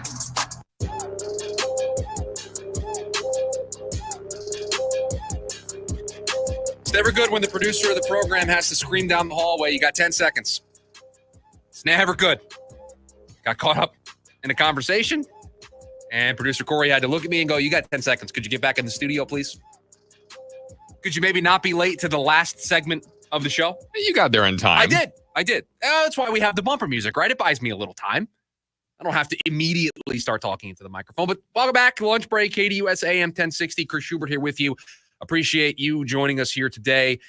We weren't discussing lunch, so it was an important conversation that was happening outside in the halls. Wrapping up this Tuesday edition of the program, 1 week away from the NFL trade deadline, I believe. The NFL trade deadline after week 9 this year, November 5th. Obviously, the most important thing happening next Tuesday is the NFL trade deadline, right? Corey? Did that joke go over your head? Most important thing happening next Tuesday being the NFL trade deadline? Nothing else. Nothing else important is happening next Tuesday. I tell myself that. No, nothing else important is happening next Tuesday other than the NFL trade deadline.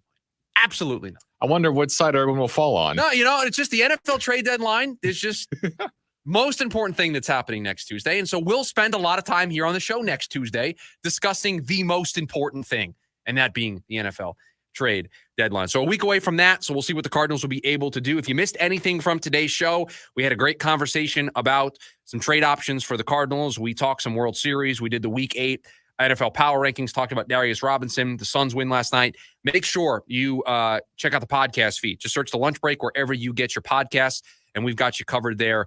Each hour of the show is podcasted, so you won't miss a thing. So if you missed a segment or something that has enticed you, you want to go back and listen to it, that goes up the moment we are done here, so you'll be able to get both hours of the program. So make sure The Lunch Break, wherever you get your podcast, Apple, Spotify, Google Podcasts, wherever you can join us there as well. So it was announced today, and this is the leftovers. We get to all the stuff we didn't get to throughout the show. Maybe Producer Corey, I have an idea. What if we made like a dartboard? Okay. And we put it in the corner over there. So, and this is why you have to watch on the YouTube side of things, because I'm going to go to the wide shot of the studio. On the other side of where I'm sitting, if we put a dartboard in that corner, yes, and it was like I could change out what the topics were. And so here for the leftovers, we would have 8 slices, 8 pies up there. Sure. And it would be the 8 topics. Okay. And I would have a dart. Yeah. And we would do this segment, and I would throw the dart, and then wherever it landed, that would be the topic that would make it. That's a very good idea. I have 2 concerns. What's that? Concern number 1. Yep. That's a long throw. Like that is a large distance for me. You to already get the try dart. and think of an excuse if you miss. Well, no. There's no excuse. I'm gonna miss. I'm not gonna try to make excuses for it. So we would just need to come up with a protocol, because I think I would. There's a lot of equipment in the way. Yes. So we would have to put the board high enough for me to be able to get the dart there to stick. Oh, you know what? Maybe we do. What's that? This is us working smarter, not harder. We get one of the magnetic dartboards, so I don't have to worry about it. Yeah. That's that concern number 1 is the dart itself and me being able to make it. Gotcha. Concern number 2, is that a safety hazard? Do I have to get that cleared by somebody in the building? If you do the metal tips that are flat, you should be fine. We won't have to get that cleared?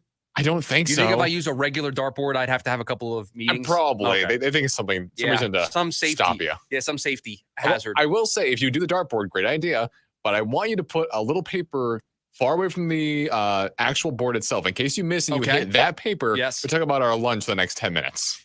Wow. So, all right. Yeah. So it's a punishment for us, but also the listeners. Yes. That if I miss the board completely, we talk about something completely random. You know what? I don't hate there being some level of a punishment. I don't hate that. You just got to hit the board. That's not hard. Just hit the board. Well, it's a lot of moving parts here. There's a lot. If you're watching on the YouTube side of things, directly in front of me, there's a camera, a computer screen, there's a ring light, and 2 microphones. I'd have to go up and over. I'd have to throw a Russell Wilson moon ball over the top of this equipment. Shoot through the ring light. It's football. You got this. I could. That would be a tough throw. Those football games at the arcade. So potentially we'll spice up the leftovers here, but we get to all the stories that we didn't get to. Speaking of Russell Wilson, the Steelers beat the Giants last night in a Monday Night Football game that I just didn't care about. Just did not care about at all. Did not matter to me whatsoever. I was checking in on the score while watching the baseball game, was at my daughter's softball practice, was keeping an eye on all of this stuff, but saw that it was just a field goal bonanza in the first half and did not feel the need to check in on this football game. The Steelers win, the Giants lose. There's your takeaway.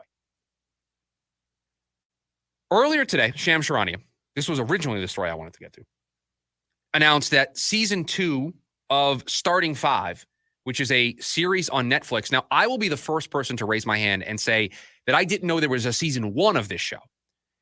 But what I gathered from my little bit of research into this after seeing the tweet is that this is like Netflix did Formula 1 Drive to Survive. They did the quarterback series, the receiver series, like all of these sports series that are popping up that are following players throughout the year. This apparently is the NBA version of that, where they're following around players. Well, the reason why I'm bringing this up is because there is a Phoenix Sun that is going to be featured as one of the 5 players this year for that show, and it is going to be Kevin Durant. He is going to star in this series. They're going to feature Tyrese Halliburton, James Harden, Shai Gilgeous-Alexander, and Jaylen Brown, along with Kevin Durant. So those are the 5 players that will be featured on season 2 of Starting 5.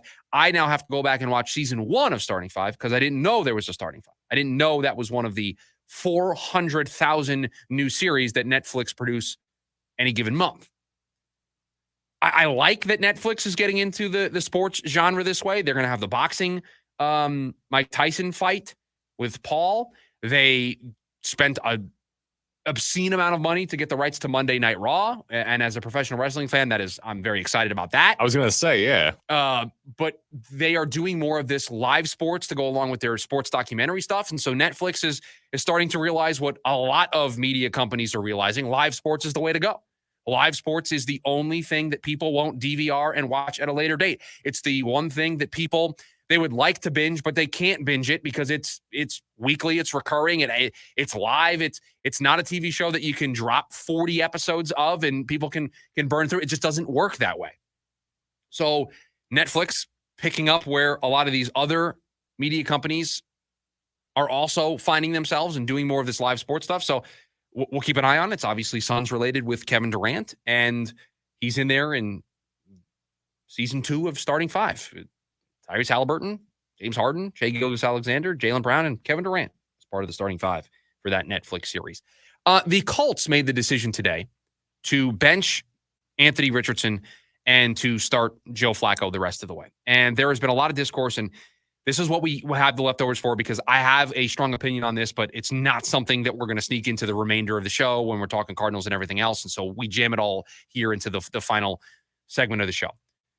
I don't necessarily get the discourse that I'm seeing about this, because there are a lot of people that are upset about the process here. And there are a lot of people that are upset about them sitting down Anthony Richardson and going back to Joe Flacco, because when they drafted Anthony Richardson, it was well known to everybody that Anthony Richardson was a project quarterback. And I don't mean that negatively. He just didn't have a lot of reps in college. And so he was going to have to learn a lot at the NFL level. But the raw talent, the raw tools were there.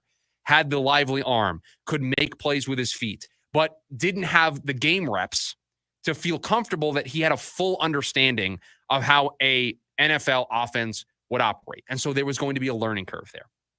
And the injuries for him in year 1, and he hasn't been healthy, and he's had limited reps. And so he's even further behind than he already was entering the NFL. And he got hurt again this year, and they turned to Joe Flacco, and the team just looked miles better with Joe Flacco running the offense, because he understood what the offense was supposed to do, wasn't trying to do too much, got the ball to the playmakers on this team because they have plenty of them, and they were able to find success. And then they went back to Anthony Richardson after he came back from injury, and it went back. It looked like the old version of this offense that just was missing. It was not where it should be. And so now they make the change to go back. And if ultimately we learn that they're doing this because Anthony Richardson's play has not been up to standard, then I would understand that. I would get that, because you knew what you signed up for. But at the end of the day, if there's no guarantee by ownership that this GM and this coach are going to stick around if they don't win football games this year, then you have to make this move, because this team this year wins more football games with Joe Flacco than they do Anthony Richardson. And so if ownership is not willing to go to the GM and the coach and say, listen, we know we drafted this kid. We know it's going to take time. If you want to keep playing him, you're not going to get fired. We made an investment in him. We made an investment in you guys. We're going to see this through. Then if he didn't do that, and there is a mandate to win football games, then this was the only option that they had. But if he did make that statement, if they were under that cover, that they knew they weren't going to get fired if Anthony Richardson and the team struggled overall, then he needs to be out there getting reps. And so that's where I can understand the discourse. But if the name of the game in the NFL and in all sports is win games, find a way to win more games than you lose. And so if there is that pressure to win football games, then the Colts had no other choice than to play Joe Flacco. He was their best chance to win this year. Long term, it's still Anthony Richardson, but this year, it's Joe Flacco. And so there are two camps that you can fall into here. I think camp one is that you think this process is bad, and I think the only way the process is bad is if the owner didn't give the coach and the front office the cover to continue to play Anthony Richardson. If there is whether it's spoken or unspoken, this mandate of you got to win football games no matter what, or else we're going to blow this up, then that's where you can get upset with this process, because then that's an owner not seeing things through. But if they had the ability to continue to play Anthony Richardson and it wasn't going to cost them their jobs if they didn't win football games, then I don't know why he's not out there. So I said I didn't really understand the discourse. I get it, but I hope that the discourse is pushed in the right direction, because I think this is more of an owner discourse and potentially upper management discourse than it is a coaching discourse. Because I think whatever the expectations were at the top of the organization funnel down. And that's why I think this move got made. Thank you for joining us on your lunch break during our lunch break. Had a great time on the show today. We will start our Week 9 preview for the Cardinals tomorrow. A bunch of stuff to get into. We'll talk to everybody tomorrow. Have a great rest of your Tuesday. The lunch break, KDUS AM 1060.